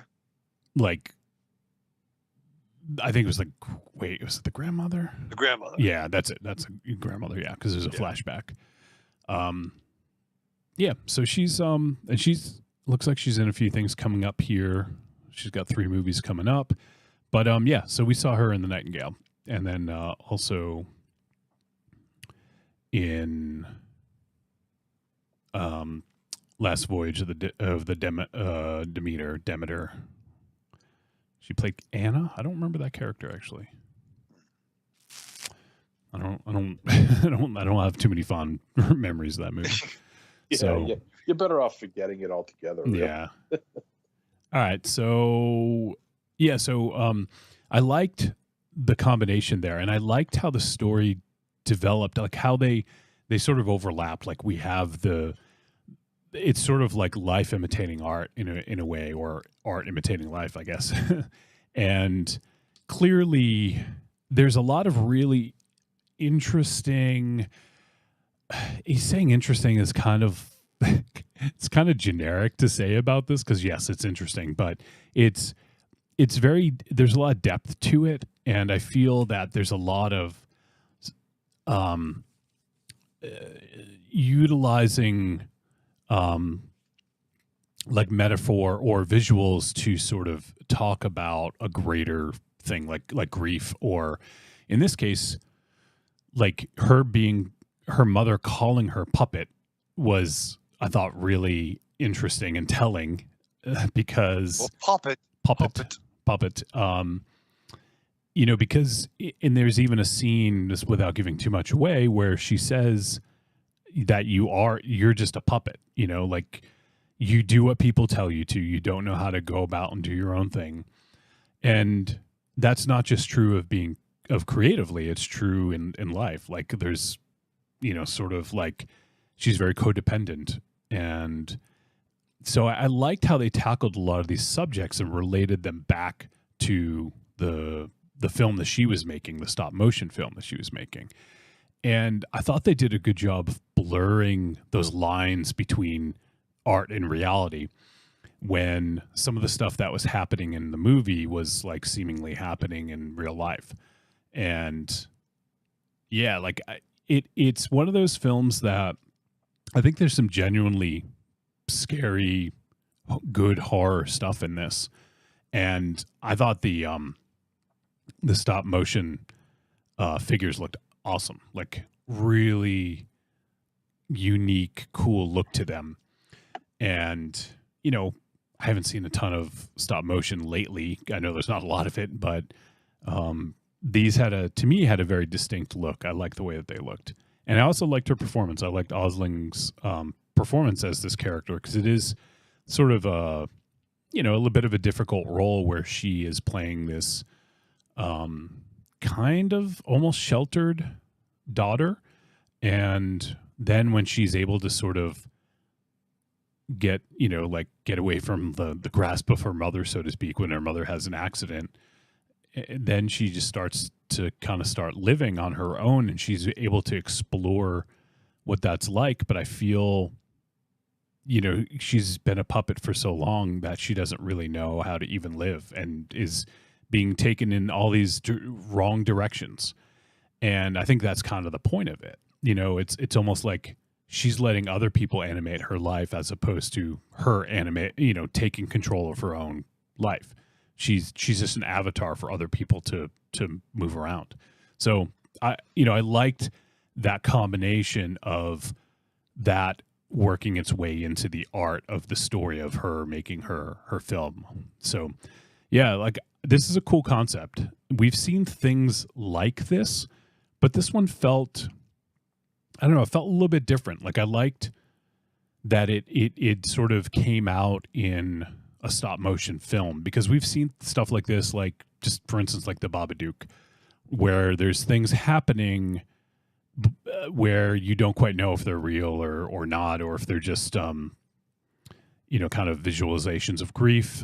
But in this case, like she's legitimately making a movie. So I thought it was actually kind of cool to use that as a way to sort of explore her psyche and what's going on with her. So yeah, I thought this was very different feel to it, but it still managed to be a very good horror movie while trying something a little outside the norm, I think. So which one of you guys wants to go next for your first impression?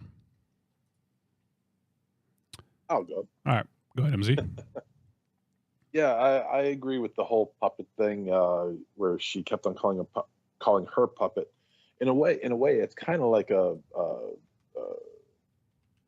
connection to like Mrs. Doubtfire, in terms where Mrs. Doubtfire would call her, the kids that he was taking care of, puppet. And also in turn, here you have Robin Williams done up in a shit ton of latex, trying to be somebody who, trying to be somebody else, and I think that kind of correlates with what, God damn it, what's her name? Ella. What Ella is trying to do, she's got the armatures and she's putting the skin around it, and and soon more gruesome things start to be put on this armature. So there's sort of a correlation between Mrs. Doubtfire and the armatures that she's working with here, in that respect. Let's see. Oh God damn it! I had a whole thing set up here. Hold on. Yeah, I also feel like Ella is kind of like on the same idea as Emma Stone's character in Poor Things. Not that she's a simplistic person, but she is somebody who's not out in the world. She doesn't know the world and all the things that it has to offer, because she was just so enclosed by her mother. And so when she does find out, she does things right, she does things wrong. It's a bit of naivete, I guess you could say, that she deals with in the outside world. So I think there's a correlation in that as well. I don't think that was intentional, but the stop motion animation, I think is woven into this film really smoothly, and it looks great too. We were talking about Phil Tippett earlier, and that's and right as of right now, he's good. He's real good. He's the best one out there, and the stop motion animation here is really, really, really good. Everything looks like it's come to life. It's not, it doesn't look choppy like some stop motion does, even today's stop motion. Even if you want to go back to say like the Quay brothers or Jan Svankmajer, who are considered gods in stop motion animation, there is a slight bit of choppiness involved with their work, but armatures being what they were back then compared to now, the technology's a whole lot better, so it's going to run a whole lot smoother. Going back to the mother, I felt like there was I felt that there was like some sort of like a cult thing going on between her and the mother, because of what they were wearing. Not only were they wearing the same thing, but it was also the same color. And I didn't think that had anything to do with their job. I think that was just the mother's way of keeping a tight-knit control on her daughter. But it does have a very, there is a spooky vibe going on in this film. That's at times can be hard to shake. Now that's either through with the mother or through the life experiences that Ella is dealing with when she's finally set free. But we'll talk about that some more as we go on. All right, Raven Shadow. We're just doing first impressions. Yep. So my first impression was, what the fuck? Because Marion came over, we were gonna watch it, and I thought it was gonna be all a stop motion picture. and nothing. I mean, that's a great art form, mad respect, but legit, like all I kept thinking about was that stop motion movie we watched about that fucking minor descent into madness with the shit. Like, Yeah, that was Phil Tippett. not minor, like child, like minor. Mad God. Yeah, Mad God. Mad God. It's gross. I didn't want to watch that last night. But It's a then good he had thing. synopsis. It's a good thing we weren't doing Mad God again. We did that already. Yeah, like a Madder God Part 2 or Still Mad. I didn't want to watch that kind of shit. Once That again, kind of very shit. talented art. Like, what are you talking about? I just didn't want to watch. I didn't want to watch grossness. And I didn't want to see fake things doing fake. I want to see real fucking people. But now, with that said, with the synopsis, I was a little bit more along for the ride. That's first impressions, Wolfie. It's not the first impression. I'm like shaking my head at it. It's you. I just didn't want to. I just didn't I want don't to want watch gross Muppets. Gross Muppets. I didn't want to watch gross Muppets. But okay, and then the synopsis is kind of cool. I liked how the mom like had a history of making these films. I liked that she was at an age where, I'm not sure we mentioned this, but her hands weren't working anymore, and she needed to have the daughter be her the physical movements of her direction, and the pressure that put upon Elle.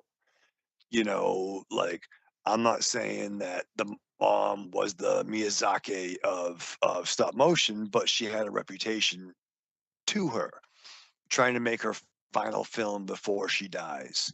In terms of what MZ said about their clothing, I just took that as like maybe they wore that to help with maybe the lighting. I'm not that it was like a green screen behind them, but I thought it was stuff they wore to make the filming process a little bit easier.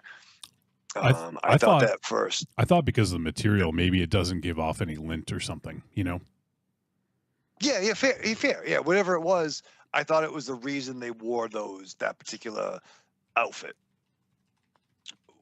Whatever it was. You know, that Cyclops, I think, definitely had a little nod to a little bit of Harryhausen, a little bit there. You know, some old school stuff. But I gotta say one thing, and this is not a knock to any of the actors. I feel they probably did exactly what they were told to. I didn't like or root for anybody in this movie. All right. Not even the puppets? No. we'll get to that. What was it, Mr. Ash? Was that Ash? Yeah, Ashman. call me Mr. Ash. Ashman, that's it. Yeah. I'm an Ashman. I'm an Ashman.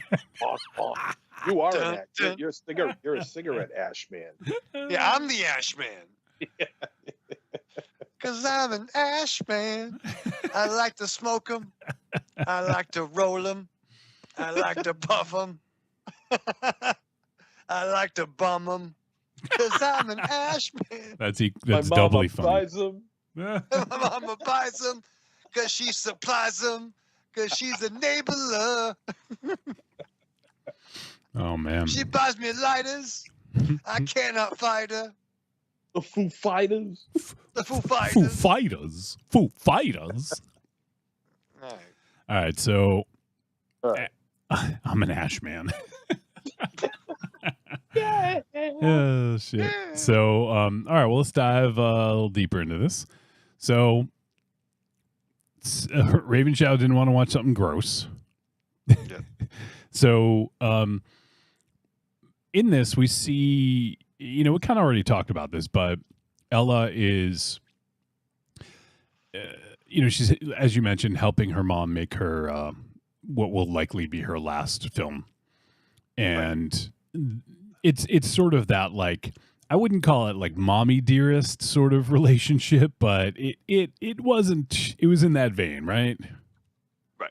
Well, you didn't get to see too much of it. I mean, No. what you did get to see, what you did get to see of it was rather effective, because I didn't get that vibe early on.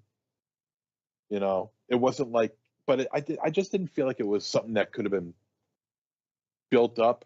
I feel like that was something that should have been in your face straight away. Because if she's been like this to her for years and years and years, then she should already be like that, not have it creeping up on the viewer, and then, oh shit, right. It turns out that she's a bad mom all along. Right. You just need to show some highlights that it's something that's happened over and over. Yeah, exactly. Which we got. So, yeah, I think so clearly the mom was very controlling, but it's interesting because the mom was like a well-respected stop-motion animator, right? So it makes sense if you given, you know, sort of the dynamic, she is a well-respected stop-motion animator who makes her own films. Therefore, her daughter is almost like the you know, the armature, the puppet, right, where she tells her what to do. And that's the dynamic. And then when the mother gets injured and she's not there, now Ella is left to her own devices to make this work. And so she's missing her, you know, when that happens, it's like, okay, well, now here's this major force in my life that's all of a sudden not there. So I have to do all this on my own. So that's new to her. And she has never been in this role because she's always the one being told what to do, you know? So I thought that was a really interesting way of showing it, you know, of showing the dynamic between the mother and the daughter and how it sort of relates to their work. Go ahead, Raven Shadow. I see you. I just had a thought too, like everything we're going to talk about, the mother kind of controlling the daughter to be her. Mm-hmm.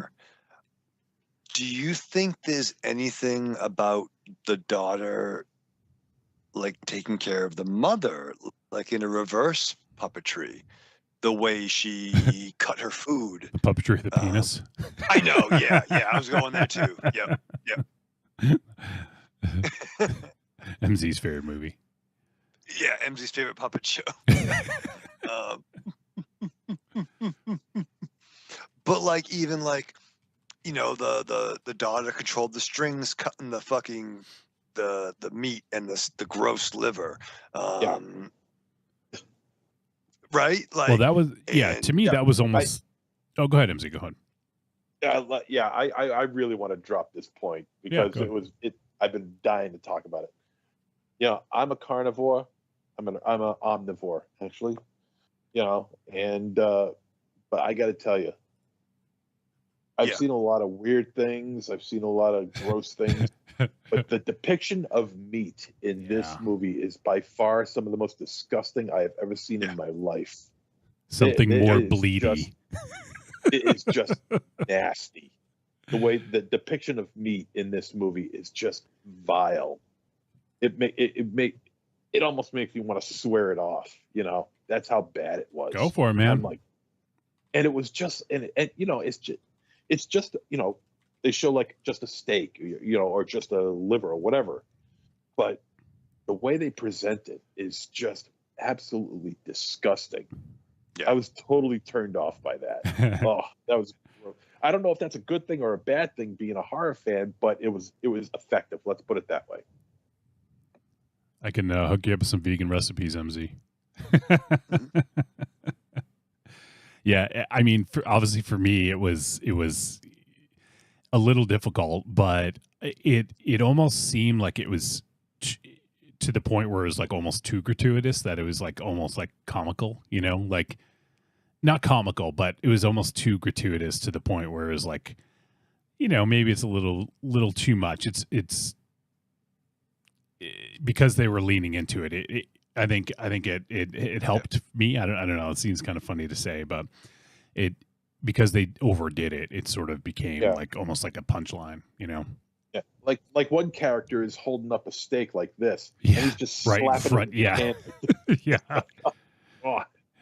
I mean, it's nothing.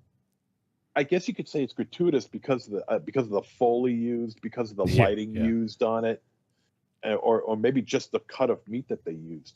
But it was just nasty and vile, just the way the whole thing was presented. Oh, Christ. I'm actually glad to hear you say that. It's funny. Raven Shad, did you make yourself get a steak and baked potato after? No, I had some carrots. Carrots, yeah, right. I had some carrots. Yeah, no, it was gross.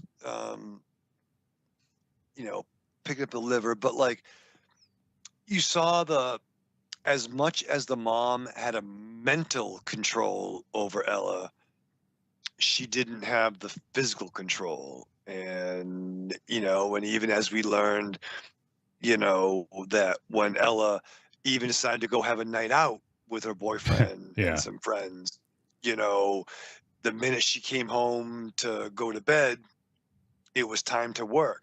And you saw her step back, and then you saw how the mental power that the mom had, how physically weak she was, and how Ella like no-sold it, and just was like, she had her cereal, which is funny. Dichotomy. She had her cereal, and the mother had that piece of liver. Disgusting.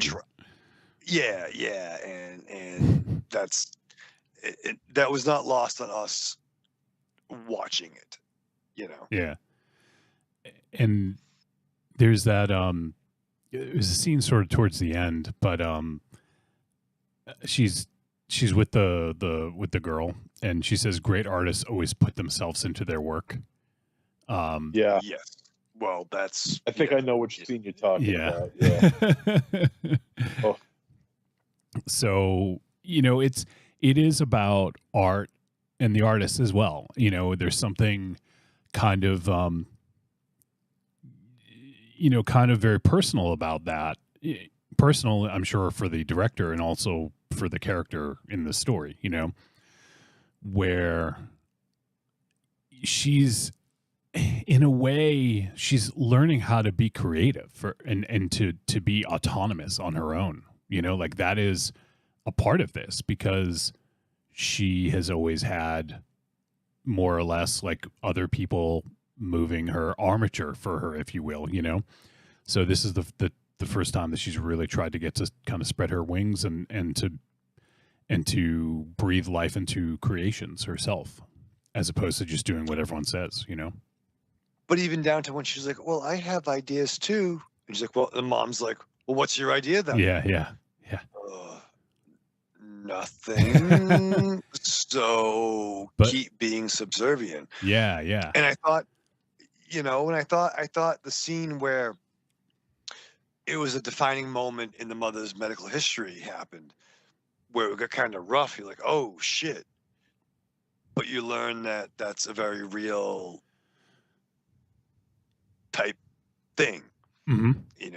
If somebody were to have certain medical condition, whether it be a stroke or a whatever it is, and if you ever seen that happen in real life, it's a very scary thing. I would say scarier to experience it if you're the person, but she didn't have a director anymore. Yeah.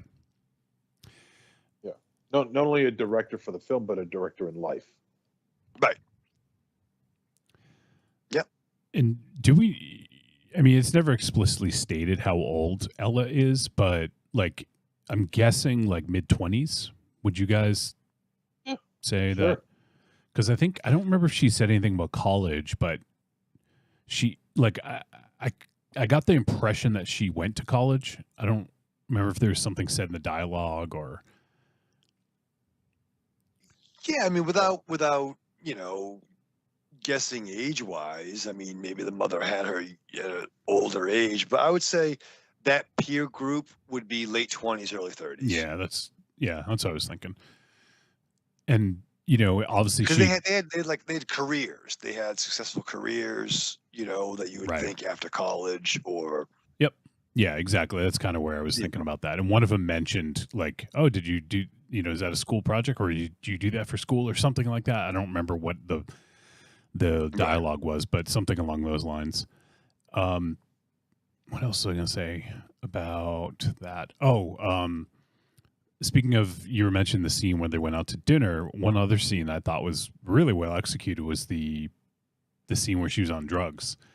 She went to the party, and and when she saw that film with the fucking, like, I don't know if it was it like a clown face or something? Yeah.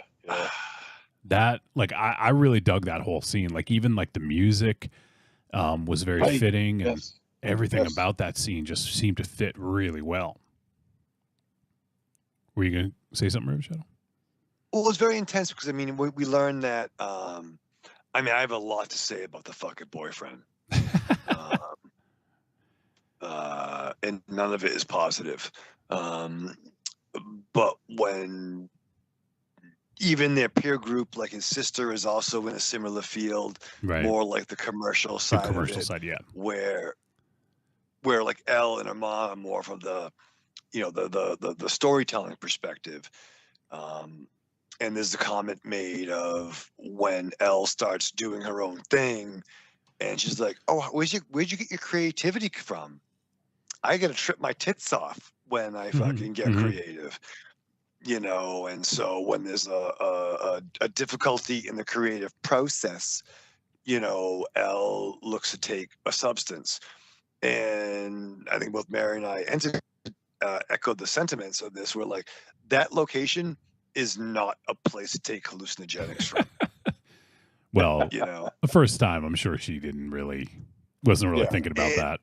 Well, that's where the naivety, her naivete, personality starts flourishing.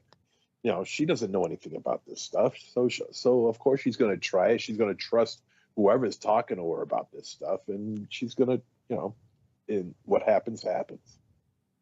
And I've never done hallucinogenics. That's not my gimmick. I don't want. No, I don't need any help in the fucking psycho department. You know what I mean?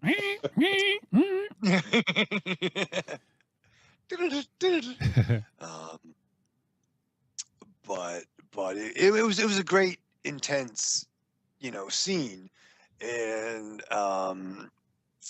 I liked the small nuances of that scene where there was the intimacy scene of the way that she was feeling the shoulders. Yeah. Oh, yeah. Like she was molding clay around an arm. Right. Yeah. And that was a Marianism. She did pop for that, but like she's like feeling the movement of the body. Like, what's she gonna do with that? Mm-hmm. Yeah, I think there's just something I really liked about it's when like a certain type of art lends itself nicely to this sort of like projection of like an avatar. Like in this case, it's one of the best because it's a physical embodiment. It's like a physical avatar that she is actually moving. So there's something that is really just sort of compelling about that to me, where she is being controlled by her mother, and then now she has sort of always been known how to control, but she just relied on other people giving her directions to do it, but she knew how to move the doll and to do all that. The other thing I wanted to bring up, I looked this up a little while ago and I forgot to bring it up, is so the mom was calling her Poppet, not Puppet. And Poppet is so it's the word Poppet is an older spelling of puppet from Middle English. Yes. And it says it means a small child or a doll. In British English, it continues to hold this meaning. Poppet is also a chiefly British term of endearment or diminutive referring to a young child or girl, much like the words dear or sweetie. Yep. So it wasn't just a sort of familial term of endearment that made sense because they work with dolls and puppets. It was sort of twofold, Yeah, specifically. I mean, I watched it with the captions on, and they said, puppet or puppet. Oh, okay. You Yeah. know? Yeah. Okay. I didn't. I like didn't leaf watch it with shin subtitles on. So lip shits. What? not lip shits. They call them lip shits. Lip shit. I'm just gonna call you bruv all the time. You bruv. So yeah, I thought that was another interesting little piece there. This would have been a good film to have some British insight. I'm gonna call Linus right now. What do you think of that? Well, it's funny because it's like, I'm looking at the names of these performers, actors and actresses, and these are very. They must be like Old English or something. At first, I thought they weren't even. At first, I didn't even think they were even British. Well, the film was made in the United Kingdom, but they were some sort of European. Yeah, Irish names going on. Irish, I think. Irish, okay. At least the Oslin. I always fucking screwed up. I think it's Osling. She, the star, she is Irish. Okay. I don't know if there's other folks who are. I'm not sure. I think Robert Morgan, I think the director is, if I'm not mistaken, I believe he is British. Let me see. I'm actually okay. I just found his website. Let's see if we can find some. I mean, he might have the most familiar name out of everybody because everybody has this these names I've never even seen before, and so I figured they got to be either not from the United Kingdom or Old English, but yeah, I'm not sure. I'm not sure where he's from, but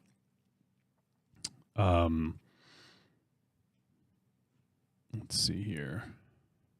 Well, let's talk about Ella's Little Visitor. Okay, yeah. So yeah, we can't have a movie without her. Little girl played by Kylan Springall. She must be Irish too. That's a weird name.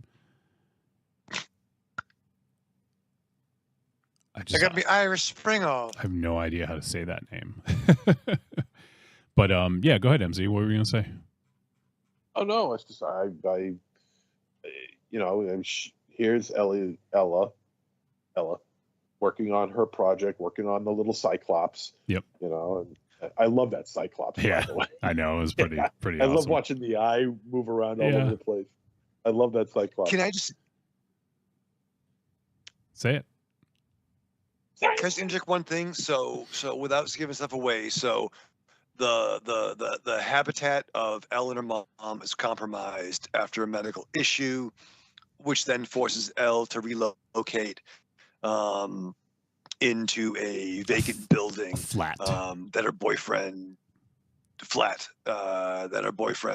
kind of runs, and to set up an art space for her. So within her setting up to finish her mom's last work, then we see a mysterious, precocious little child that takes interest in her project. Right.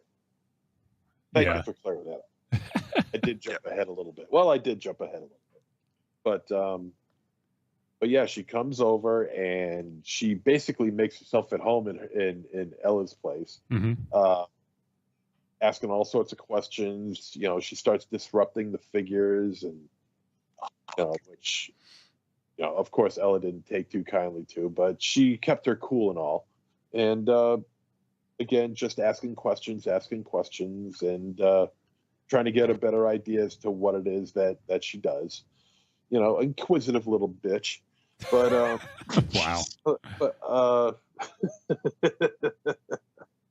But also, you could tell there's something going on with her. Just by the way she presents herself, the way she's asking the questions. And ultimately, when she leaves, when she has her juice box with her, she just sips the rest of it down and then just throws it on the floor and then that was out. great. That burned my ass. right? Would you be pissed if someone did that at your place? Pissed me off. Yeah. You just Well, for a minute, like, you prefer if they just pee in your shower, Raven Shadow? yeah. I know, yeah. I just don't want to see it, Wolfie. You know, like you don't want to see it. But like, imagine like a vacant build. Like if we were like, if I was recording in a fucking near vacant building, and some kid comes up, what are you doing, Raven Shadow? Come on! Imagine me with a kid. Like, fuck no, you ain't fucking coming in here. Like, you can't have that. Like, where's your parents? But yeah, some little fucking kid drops a fucking juice box like it's for your fucking dead homies. Hit the fucking bricks. The bricks? No, really, that pissed me off too, man. Yeah. I mean, but there's more to her than just this, because afterwards, then she starts. Not only does she start coming over by more and more, and asking more and more questions, she starts taking over the project, and it gets to the point now where even Ella is starting to ask her, "What should I do next? What should I do next?" And because it seems that Ella has all the answers about what Ella should be doing with her film. And to be fair, her idea of the story got really interesting. I thought there was some cool mythology set up about this new direction the film was taking. Mm-hmm. Yeah. Yeah, definitely. One thing, I don't want to say too much about this, but one thing, did you guys ever, how do I say this? I think it was very purposeful that we never got the little girl's name. I guess I'll say that. That yeah. I think yep. You know, it's more than just Chong and not Chong but Cheech Up in Smoke always being called man. You know, you never got his name. You know, but here it's a bit more serious. Here it's a bit more serious. The fact that you never get this girl's name, the fact that she doesn't seem to have any parental supervision at all. Right. She's like there late at night and yeah. Yeah. But yeah, but people tell me how to live. Dun dun dun. No, it's dun dun dun dun dun dun. Because my head is like a sieve. But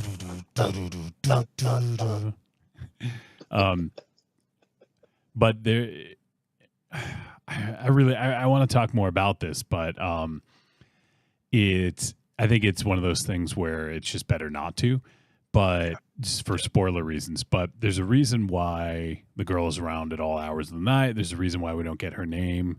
There's a reason why she shows up more often as Ella becomes more independent and confident. And I really like that, because one of the things they say is like you should always stay in touch with your inner self, your younger self, right? Like, and I thought that it was very appropriate that, you know, that we saw a little girl that was helping to direct her, and to take her creativity in a certain direction, you know. So it's kind of like the most I feel I could say without like explicitly stating certain things. Yeah. But the direction it goes towards the end is pretty crazy. But in a way, it makes so much sense. Like, how do I? I'm trying to think of how to talk about it without talking about it. You know? Can't, dude. You can't. It's not going to happen. But I'll say that, like, there's people in her life that are, you know, controlling still, and she's trying to have independence. So it's only fitting what happens, right? Like, I just feel like it was a metaphorical sort of win, you know?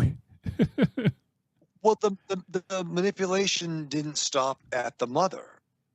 It was everyone. It cascaded down to the boyfriend. Yeah. Who fucking sucks, dude. To the boyfriend's sister. and boyfriend's sister, who's even also a a B, a B and rhymes with itch. a B and a D. Yeah, B. Yeah. Ooh. That dude sucks. Yeah, that boyfriend was completely ineffective. Not in the film, but I mean, as a boyfriend. Yeah. No, and it's not the performance; it's the character. Right. Yeah. I'm not shelling the dude, but when he's like, "I'm trying to work," well, I can help you. No, or fucking, I'm making some meat. Like, motherfucker, like, I don't care how hungry I am. I don't want you to dangle a fucking sirloin in front of me while I'm on the computer, bro. Like, fuck you. Dangling a sirloin. Yeah. Go fuck your sirloin, dog. There's something else I was gonna say about was it the boyfriend? I don't remember now. Maybe it'll come to me, but I did the line when the sister was trying to put her over and like, oh, come, you just come talk to us. Come have a meeting. She's like, I'd rather die than fucking work with you fucks. Yeah. Like the end though, like when I guess when the crescendo, the story tells itself, sort of, like, yeah, that was really cool looking, really fucking cool looking, right? Yeah. It good. No, keep going. It was it was like stop motion, sort of like come to life, right? Like these stop motion characters were lifelike and big, and I thought that was really badass. I really enjoyed that whole end scene. I just love the metaphor of this. I love the allegory of what this stands for and what it means, and right down to the end, like, oh man, like when she puts her hands on her face, if you guys know what I mean. Yeah. Like that whole yeah. I mean, that if we want to get down to brass tacks, there's a certain scene with a body part that was very visceral to watch. Mm-hmm. Yep. And invoked, movement from the viewer. Yeah. Like, what the fuck? And if we're really jumping ahead, I think it was a very cathartic denouement for what a certain character experienced throughout the entire film's runtime. Yep. Yeah, I think in a way, like, this film is it's sort of there's a sense of empowerment to it, like grabbing the reins for yourself, so to speak. Like, I think there's something that's very it's wrapped around this sort of sense of finding creativity and where creativity comes from, but it's also sort of an exploration of finding oneself or finding one's purpose without the crutch of others telling you what to do or being super codependent, I think it's a really good allegory of that. And yeah, I mean, it's not a wholly, I'm not going to say it's a completely original film. We've seen some things like this, but I feel like the way that this is told, it's done in a really unique way that makes it feel really fresh to me. I don't know if you guys got that same sort of feel from it, but for me, that's sort of what I was getting. I'm like, oh, this feels really fresh, like it feels like it's a nice take on it where it feels different. I did see I looked at a couple of reviews and I saw someone bring up a film that I thought was a good call out, that it's reminiscent of the film May with Angela Bettis. Oh. Okay. All right. I feel like they're completely different films, but I can see why someone would bring that up. Yeah. I never thought of it, but yeah, that makes a whole lot of sense. I mean, That's interesting. I was thinking about the film we watched about the woman that had like the TV in her body at the beach. St. Maud, that one? Maybe St. Maud. Maybe I that's don't what it remember the was. TV. Didn't he put some kind of electronics in her stuff, or didn't she like have some kind of apparatus? The one who she burned herself, that one? Yeah, didn't she put some shit in her body? I don't remember that. I remember her setting herself on fire on the beach. Well, But maybe you're thinking of a different movie. Maybe. Yeah, it has to be a different movie. I don't remember that happening in St. Maud. Yeah, I don't either. That's probably on Tubi. It's probably on Tubi.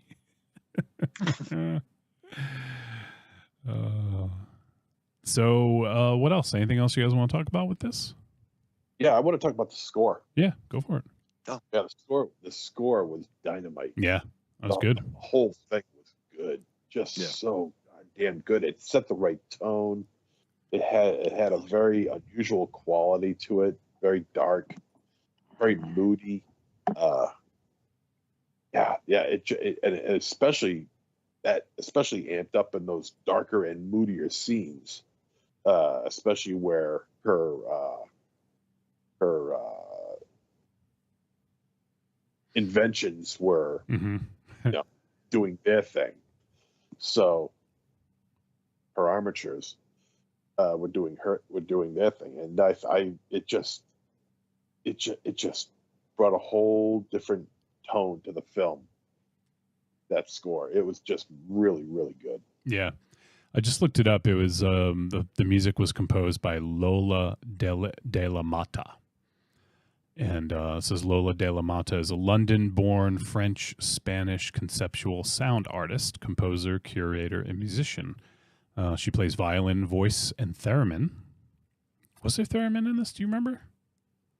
I don't recall. I don't either. I usually would pick up on that. Obviously, I love theremin. She harnesses improvisation and collaborative performances with fellow musicians, dancers, and performance artists. Okay, so this is the first film that she's composed, believe it or not. Wow. Very well done. Yeah. Very well done. I'm going to look up and see if she has any like music out there, if she's released any albums or anything. Got a website.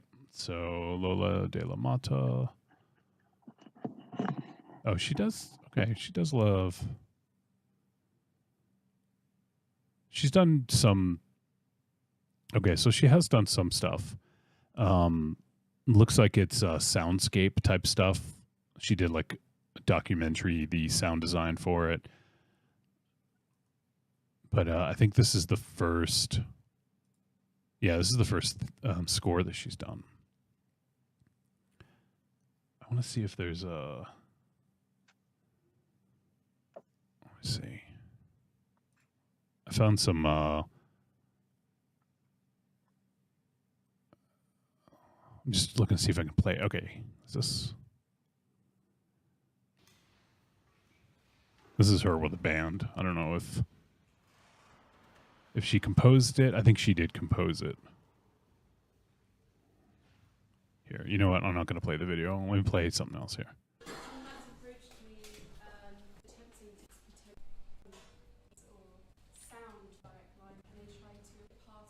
Oh, just an introduction to the song. Hold on. Jesus Christ.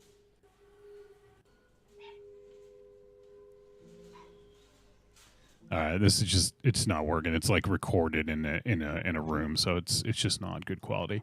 But anyways, yeah, I agree. MZ Lola de la Mata did a really phenomenal job. I really dug the music in this, and it's a good find. Like this, and also Poor Things have had first time film scores, and they both were like fucking phenomenal scores, you know. Yeah. That one, and then I'm trying to remember Jerskin Fendrix. That's it. Jerskin Fendrix was the guy who did the music for Poor Things, which was also amazing. Yeah, so this was it was filmed in London, so it was made in the UK, but I think it just featured a lot of Europeans, not just British folk. Yeah, it had a very. I don't know what it is, man. Lately, European films they have a different texture about them, different quality about them. I don't know what it is. Mm-hmm. I can't figure it out, but whether it's a film that's completely outdoors or a film that's completely indoors, the tone of these films are all relatively the same, and it's dark, it's moody. How would I put this? You know what? I have a set idea or a set thought in my head about what, when I think about British films and British filmmaking from like the mid to late 70s, you watch it and it's always dark. I mean, even the daylight scenes, even if there's sun shining, there's something just dark about the tone. No matter what the film it is, there's just something totally dark about it, and it's hard to shake. And lately, the strings of European films are starting to hit that same mark for me. And it's hard to shake. It's a tonally, they're hitting their marks perfectly as far as I'm concerned. Anyway, I just don't know what it is, but they're doing it right. They're doing it right again. It's about time, because European filmmaking just has that style about it that American just cannot copy. No matter what they do, it just doesn't work. You can always tell a European film from an American film just by looking at it. No dialogue, nothing like that. Scenery, whatever. You could tell the difference. It's and right now they're starting to do it again. Yeah, I couldn't be happier. It reminds me, the film Censor comes to mind as well. That was directed by Prano Bailey Bond, and let me just see. Yeah, she's also, I think she's British. But that was a very British film in terms of with the video nasties and all that. And I do feel that there's like sort of a, if it's not folk horror is a big part still. Like there's a lot of folk horror in British horror. But also I feel like there's these other really personal stories like this, because one thing about, I mean, this is just a generalization. I don't know. It's probably not true as true now as it is. But a lot of times British people have that, this is something like Tanya and I have talked about, but that sort of stiff upper lip mentality where you kind of just you suck it up and you just kind of move on. You don't really talk about your feelings, and they keep things inside, not quite repressed like other countries, but I feel like there's an element of that where it's, you just kind of suck it up and move on, and then with that, a lot of times you'll just bury a lot of pain and grief and sadness inside of you, and then eventually it'll come out, so it could be something like that, because they do seem fairly personal, so I don't know if that has something to do with it, or if I'm even on the same sort of wavelength as you are in regard to what you're saying. But I kind of agree, and it's kind of taking shape a little bit, All right, so why don't we do the verdict? Unless, did you guys have anything else to add, or you want to go ahead and do that?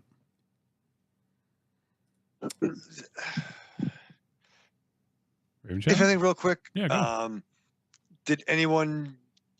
It's not a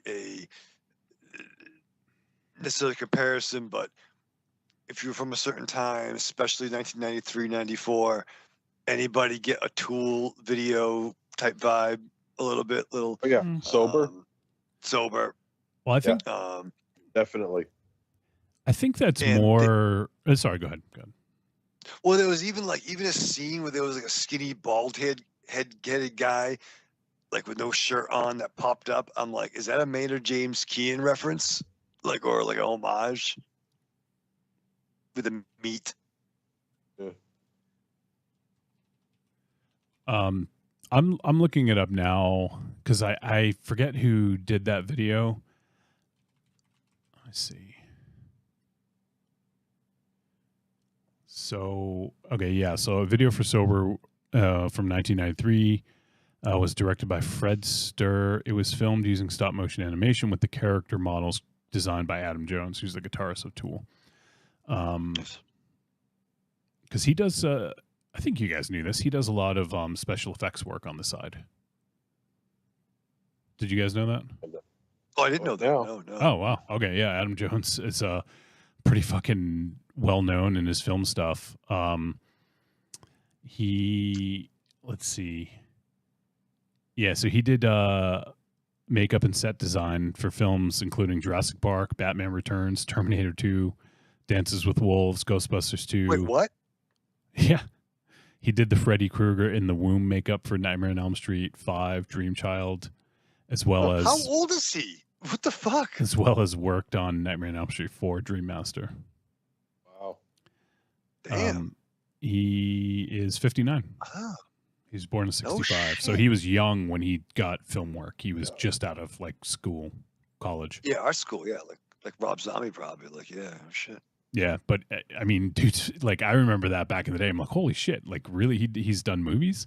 But yeah, I don't know if he still does. I mean, Tool's been pretty busy touring, so I don't know if he still is. Shit. But yeah, but he did. He designed all the little figures from the Tool videos. Oh, shit. So, but yes, I think that's our touch point because we were right. But I'm pretty sure they're based off of other people's works, which is probably what inspired Robert Morgan in this. Sure. Yeah. But I see what you're saying. You're not saying that he got inspiration from the Tool videos. No. Yeah. That's what came to mind. To me, it was like a little bit of Harryhausen, a little bit of Tool video, but not that's right. It came to my mind too, especially the little creature without that's missing like hands. Mm-hmm. And looks all bruised up and everything. That little creature, or whatever you want to refer to it as. The girl in the forest, that one, or is that what it is? Because yeah, she was when the little girl told her about the story. She said there's a girl in the forest who was scared. So then, that's when she started. That's right. Yeah, maybe that was her. I don't remember any other girls, so yeah, it would have to be her. Yeah.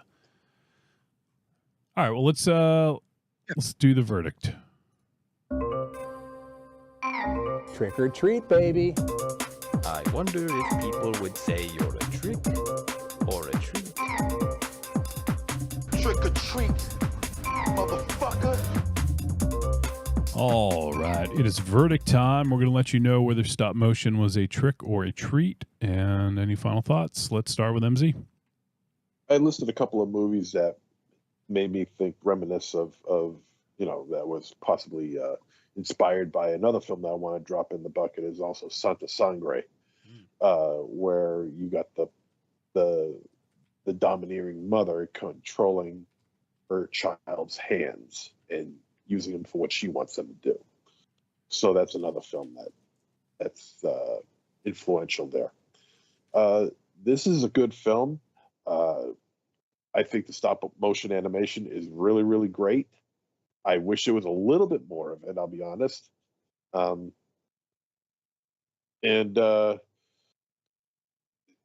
This is a story about,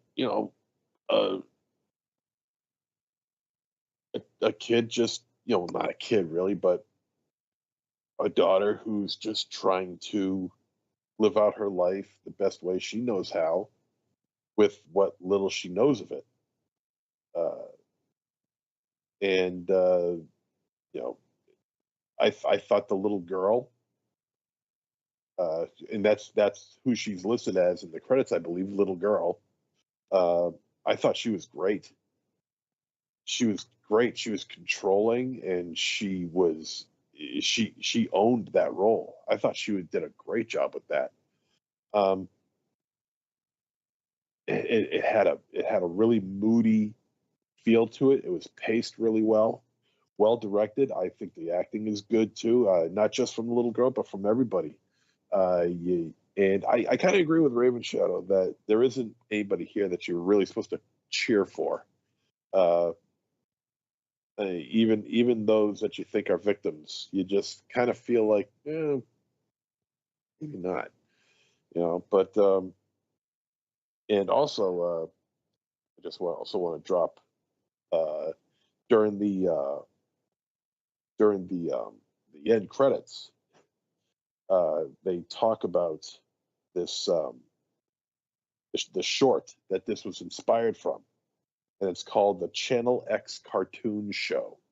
And I looked it up on YouTube, and I watched it immediately after I got done watching this film. And this was pretty good. It came out around 2020, 2021, 2020, I believe. And it's called Channel X Cartoon Show. And you'll see some inspiration from that in this movie here. Again, this is a good movie, and I enjoyed it. I think it's got like I said, it's got a moody feel to it. At times, it's vile and disgusting. Yeah, I want to see this again. So yeah, check this out. This is a treat. Nice. All right, Raven Shadow. So it's interesting. I think this conversation may have changed my thought of the film. When I watched it, I felt, and through no fault of everybody involved, the creativity involved, I just wasn't really locked in. With that said, I think the creativity and even my complaining about, are we going to watch an all stop motion picture? That is a great art form. Even cartoons, claymation are art forms. And even when the little girl came in and Elle was explaining to her what it is, it's a cartoon. It's like, no, it's not a cartoon. And even there's a scene early in the film when the mother really might seem, overbearing and dickish, but it's all in how you move the figure. It's to make the end result come alive. Like you guys, and this is by no means, and I feel I sound like, to a lesser degree, Al Bundy, winning the Polk High fucking football game. When I was in high school, I think I was a sophomore. It might have been 92, whatever it was. I was bumped up to a senior art class, and we had a really dope art teacher, and we actually did claymation, and it actually got some attention on a local news station, and we made our short films got shown, and it was really cool doing it. But even like trying to be so meticulous, the end result, it's still so fast because you have to get all the nuances of moving the figures, just like drawing the characters. So that is a legit art form. And I liked dabbling in that world for a moment, for a semester, let alone as a career. So mad props to that. I think, was I completely bought in? Not really, but I definitely popped towards the ending. I still got some questions. So I got to say, before this conversation, this probably would have been barely a trick, but I would say this is now a tepid treat. And I'm really curious about what this creator does next. Nice. All right, for me, this is a treat. I really dug this, and I thought it was a really interesting, sort of unique take on a couple things. First of all, horror. Second of all, the idea of finding your creative voice. You know, especially when you've been sort of directed and told what to do all this time. So trying to find connect with your creative voice, and then also just a film also about I don't know if it's specifically codependency, but just being dependent upon others, and just trying to strike out on your own and being independent. So those three things combined, I think, made for a really pretty fantastic film. You know, and as films of horror as well, like it doesn't skimp on the horror. There's a pretty good amount of horror in this. As you talked about, there's some disgusting things with meat. There's dead animals. Thankfully, not all that gratuitous, but you know, and then there's also some kind of, I guess, self-mutilation in a way. In a way. More than one way, but yeah.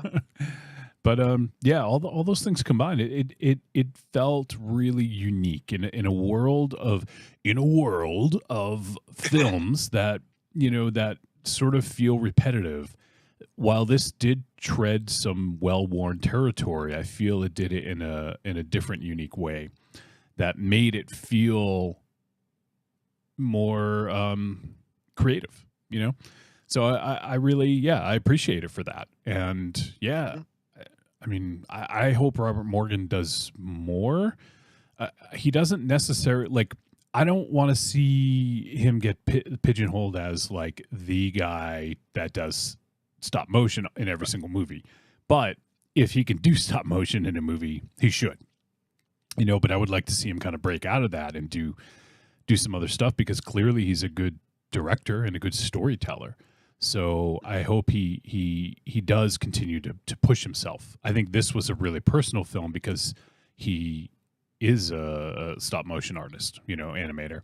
Right. So, but you can only go to that well so many times. So I hope that he's able to sort of branch out and do some different stuff, because this was really well done. Really different, unique horror film. And is everyone going to like it? Nope. I could see some people being like, this is boring, or this just isn't working for me. I could totally see that. But I think a lot of people are going to really dig this. And yeah, it's a really different feeling film, and it works. It works for me. You have to, it's one of those ones, I'm actually curious. I wonder if Creepy Girl had seen this, because I know she likes when movies just kind of, you know, like tell you what's going on and they're not ambiguous about it. Whereas this, I feel this was kind of ambiguous about what actually was happening. Like who are these characters? How do they relate to her? Or, you know, are they real or are they not real? You know, that kind of deal. Right. But I feel like this works exceptionally well in that regard. And for me, like, that's part of the movie magic. That's part of the magic, is like, it's not explicitly stated, so you can sort of draw your own conclusion. Like, so yeah, this is a treat. I dug this a lot. So it will be popping up on Shudder. Let me see. I think I have the date here. Let me see if I can look it up real quick. I think it's in, is it May? Yeah, I think it's popping up on Shudder in May. If the date I see is May 31st. It seems like it's far away for having a VOD release already. So there's a possibility it could be sooner, but as of right now, it looks like May 31st is when it's popping up on Shudder. So if you want to wait, you can wait till Shudder, but this is one, if you're looking for a different kind of unique horror flick, I'd say check this one out. So, well, there you have it. That is our discussion of stop motion. And yeah, it's on VOD, so check it out if you want. All right. Well, next week, I think we're going to have our guest say it in their own words. Oh, shit. Don't tell me. So I've seen the films. I know what they are, but you guys don't. So this will be the first time you guys will find out what we're doing next week. All right, so let's check in with our Patreon takeover guests for next week, and let's find out what's going on. What's in store for us next week for our Patreon takeover. Hello, Trick or Treat Radio. This is Linus. I am just on my way home. Well, actually, I'm not on my way home. I'm trying to find another pub to get more drunk. I just went to see Botch. Were a sort of formative influence on my heavy bands, and they were fucking killer. So if you get the chance to go see Botch on their current tour, go do it. They were wicked. Yeah, shit. Last week you did the Iron Claw, which I've not seen. I saw about an hour of it, and it seemed pretty good. My friend Iron Byron, who last week won the OSW Wrestling Championship in Georgia, said it was killer, and he's a big fan of the Von Erichs. Yeah, so I trust his judgment. So yeah, and I'm sure it's good. This week you're doing stop motion. I watched that, and I thought it was pretty good, but kind of like it was a bit sort of like A24, character has arty breakdown by the numbers. Like she has like the the douchey boyfriend, the controlling parent, the rival friend. But at the same time, they're doing stop motion, man. Mm-hmm. And they're all like these bougie, young, good-looking Youngdon people. And I don't know that. Yeah. I don't know that these people exist. I know a bunch of animators, and I thought that people still into stop motion kind of look like Phil Tippett. And and I asked my friends who I know that look like Phil Tippett, and they're like, yeah, it's just that's not really a real thing. But apparently, I know the guy that did the stop motion in that film is a guy called Andy. I met him 20 years ago, apparently, and stop motion in stop motion is fucking killer. And and overall it was a really good film. It's I'm running out of time. All right, hang on, I'll call back. Andy, please do. That could be the episode title. Stop motion in stop motion is killer. Congratulations to Iron Byron winning the championship. Yeah. Oh, that wasn't lost on me. Such a young brother. What was that, MZ? Nothing. Oh. Well, let's see. Linus has we have another one. So let's go to the next one and see what Linus has to say now. Yeah, so what I was trying to say was I feel like a prick now, but no. Yeah, I didn't really buy the little community of bougie, attractive young people doing stop motion, because the people I know that do that sort of thing, they're not young, bougie, attractive people. They're people that look like me. So that was my problem with stop motion. But other than that, it was pretty good. And the actual stop motion, which my friend told me that was done by someone I met a long time ago, was fucking killer. And yeah, it was a good film and it was a treat. So anyway, so apparently I'm coming on the show next week. Yeah. Hell yeah. And I have to pick some films. So you don't have to. So yeah. So I thought with with MZ in mind, I'd pick a couple of lesser known indie films. I don't know if you heard of them. You probably not. I thought I'd do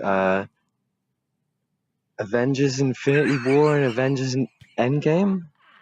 Yeah, boy. Let me know if you heard of them. Well, yeah, I think we can have quite the discussion. No. Next week. No.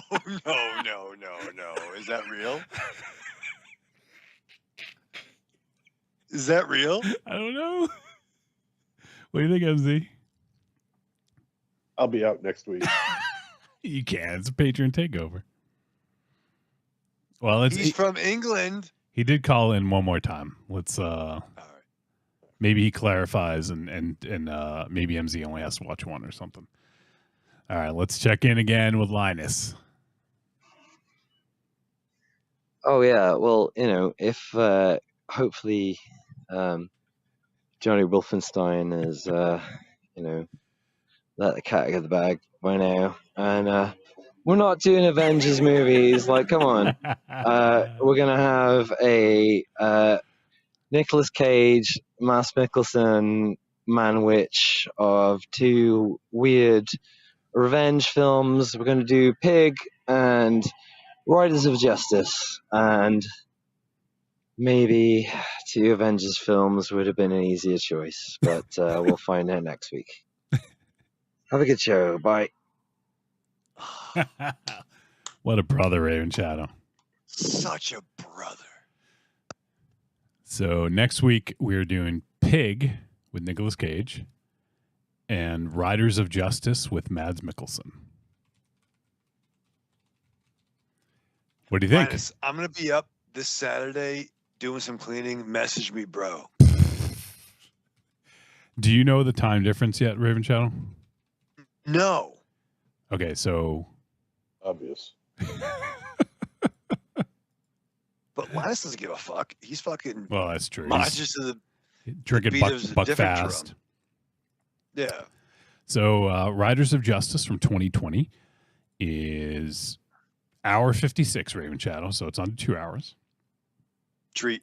And synopsis: Marcus goes home to his teenage daughter Matilda when his wife dies in a train crash. All appears to be a tragic accident until a mathematician's geek, who is also a fellow passenger on the train, and his two colleagues show up. I don't know what you just said, but I'm really interested. All I got to say is Mads Mikkelsen, right? Yeah. You like Mads? I love Linus. Well, I asked if you like Mads, but okay. I don't even give a fuck about Nicholson or... Nicholson?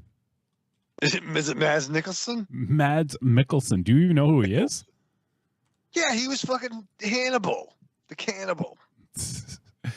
Okay, and Pig with Nicolas Cage from 2021. We actually almost did this film, and then for whatever reason, we didn't end up doing it. It's a drama mystery and stars Nicolas Cage. And synopsis: a truffle hunter who lives alone in the Oregon wilderness must return to his past in Portland in search of his beloved foraging pig after she is kidnapped. I'm getting anxiety already. The kidnapping pig movie. Okay. Oh, God. All I can say is the only thing I have a story to tell later on, but I met Joey Tron's daughter's guinea pig, Pete, and it was the cutest fucking thing I've ever seen in my life. It was an all black guinea pig with like a brown snout, and it like it would like snort, like looked like a fucking Star Wars creature. Jeez. I just want to read this. Where'd it go?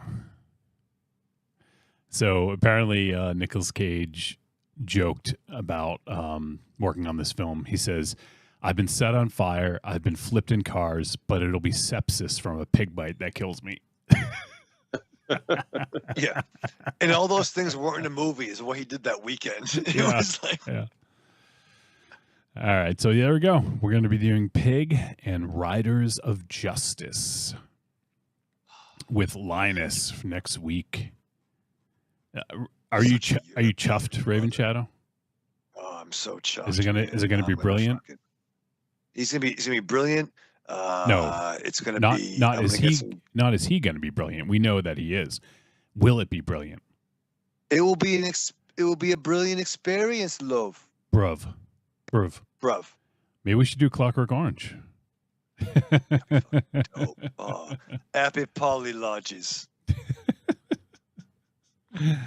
So yeah, there you go. Next week, Patreon I love how he's takeover. walking like on the phone. I think he yelled at some people. Yeah. Like I think so. I want a Linus GoPro. Linus like live cam, Like a POV. line You know cam. what I mean? Yeah, I want a Linus cam. You can charge you for that. $5 a day. Is it like a reverse Patreon? Yeah, We pay it's him. like Voyeur Dorm, but for Linus. We have a friend. Yes, we do. That's why I mentioned it. Oh boy!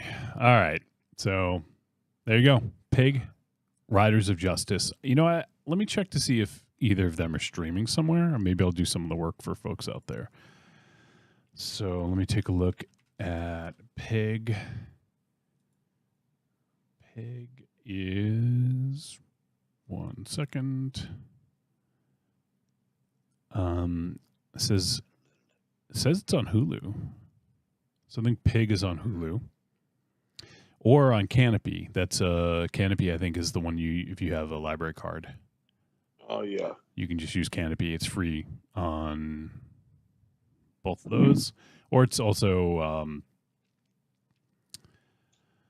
you can get it on VOD. But I think it looks like it's on Canopy and Hulu from what I can tell. And let me just look up Riders of Justice. I hope it's a Western. Well, it's not a Western. I mean, maybe it has some. It's fucking not. They're in a car. We got like machine guns. That burns my ass. This also is on Canopy and looks like Hulu as well. It's not Mads Nicholson in a fucking It's not Mads horseback. Nicholson. It's Mads Mikkelsen. It's not what do you Jack Mickelson. Jesus Christ. Nicolas Cage. Nicolas Cage. That might be the episode title next week. Nicholas. Yeah, boy. Yeah, boy. Nicolas Cage. Man. Nicholas Winding Refn. All right. Well, what else? I'm sorry. Do you want to tell a story real quick, or No, it's long. We'll save it. We'll archive it. you sure? Yeah. I want to, but no. Well, we got to go. MZ's turning into a Blumpkin.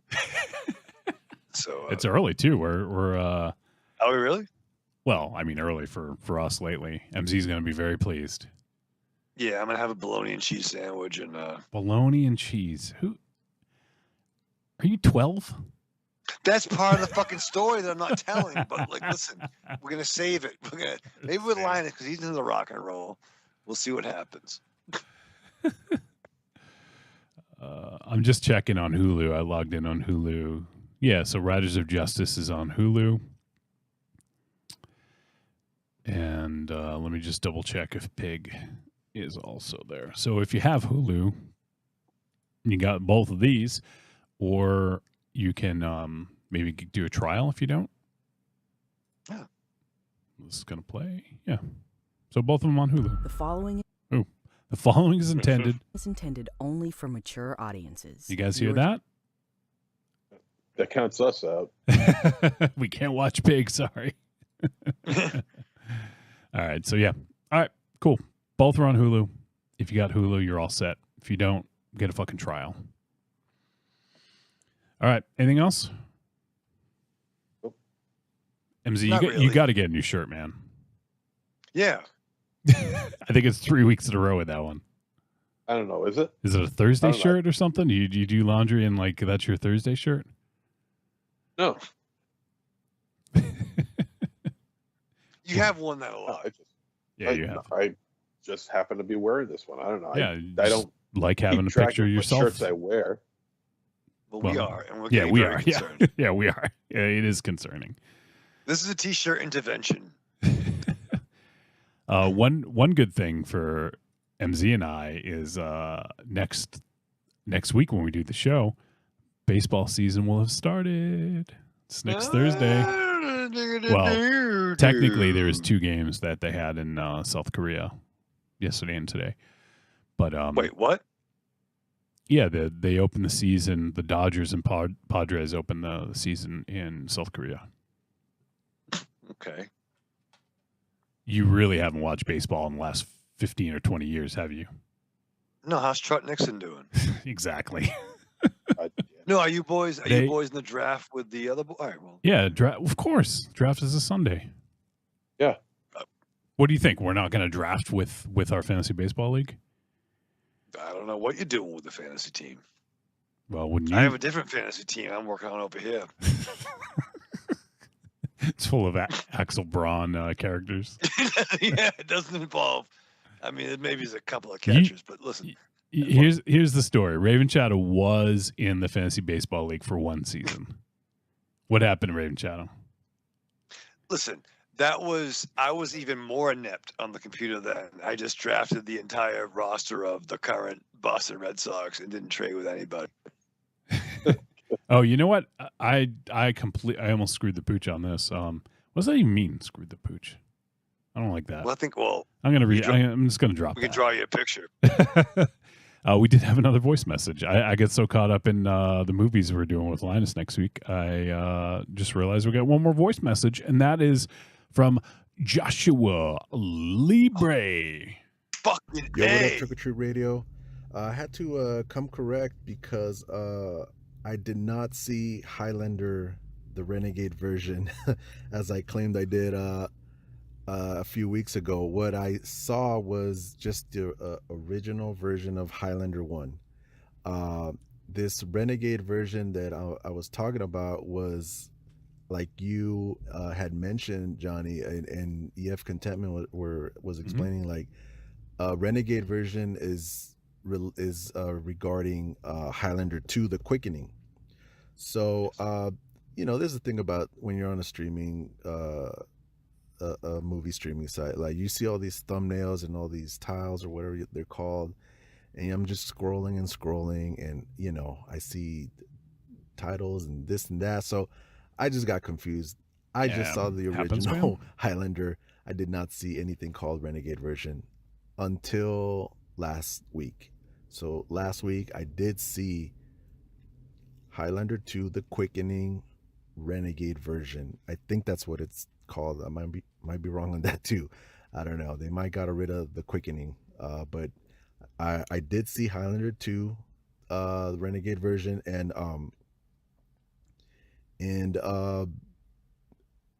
even as this movie is regarded as an improvement on the original theatrical version of Highlander 2, man, this movie is kind of a mess. It's a big bold mess, Yeah. They just kind of changed a lot of the half-established lore and mythology of the first movie. Somehow Sean Connery has returned, like Palpatine. Somehow Sean Connery is back as Juan Sanchez Ramirez.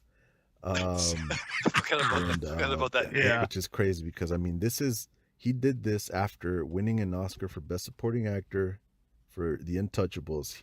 He did this after The Hunt for Red October.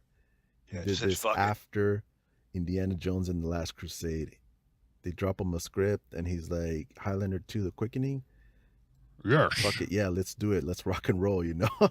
I don't know. They might have paid him a pretty good check for it. But yeah, it's kind of crazy. I kind of admire that in a way, but I'm still a little confounded by it. He's like, yeah, let's do it. You know, Highlander 2, you know. And again in the supporting role, you know, and he's back with Christopher Mortal Kombat Lambert, you know, engaging in some more mortal. Well, I guess they're immortal, so it's immortal combat, you know, with other immortal beings. But yeah, the movie's just it's a big mess. It takes place in the year 2024, where the ozone layer is all fucked up, and they're trying to fix it. There's eco-terrorism. It's got a good message, but yeah, it's just, you know, it's just a mess. Even though Clancy Brown did not return, they did get Michael Ironside as the bad guy in this one, which is not a bad sub, you know, which is kind of funny because Michael Ironside and Clancy Brown are in Starship Troopers.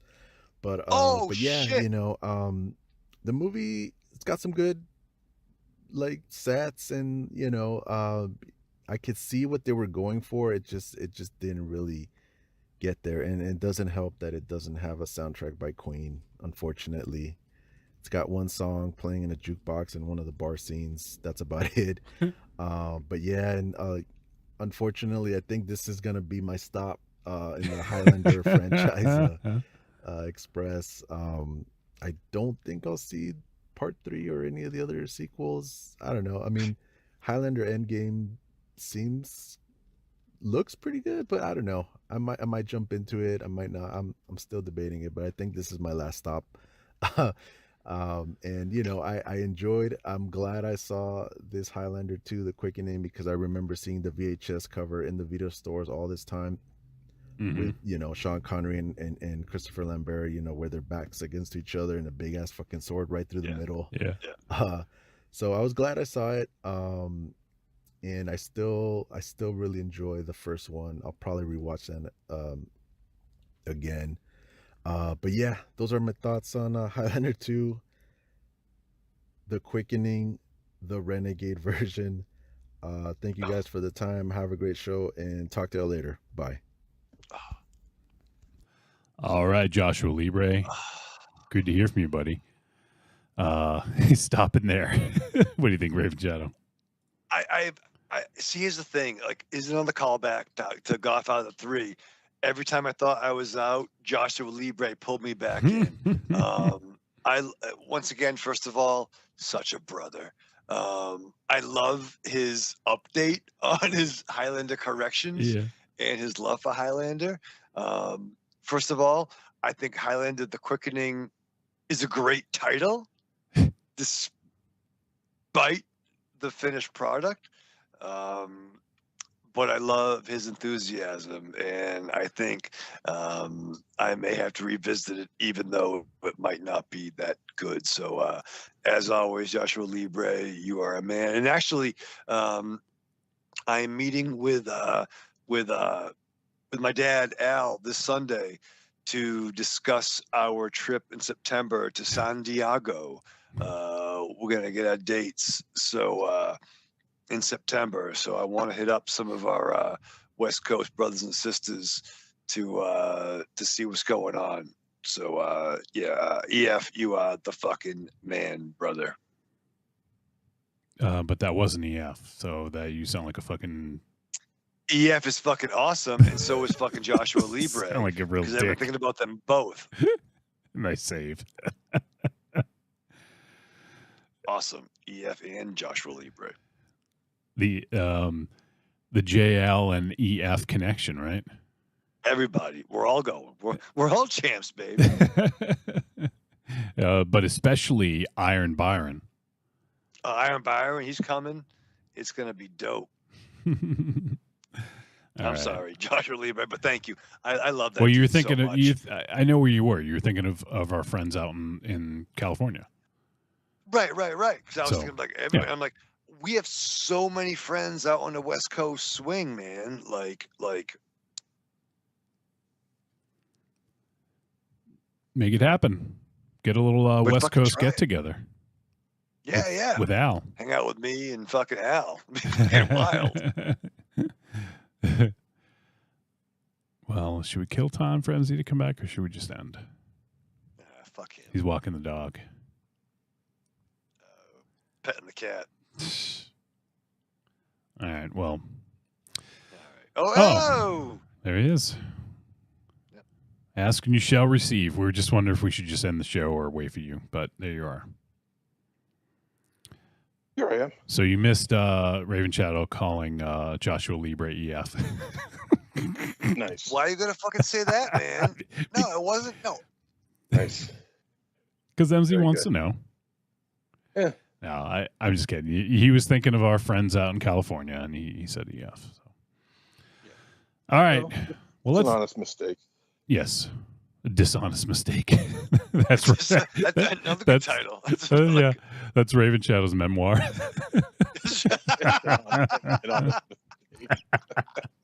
That might be it. An honest mistake. Dishonest. That's pretty. Yeah. Oh, it's pretty good. It's pretty good, eh? Oh, I'm a Nash man. I'm a Nash man. All right, let's say goodbye. MZ, go ahead. Arrivederci, douchebags. Raven Shadow.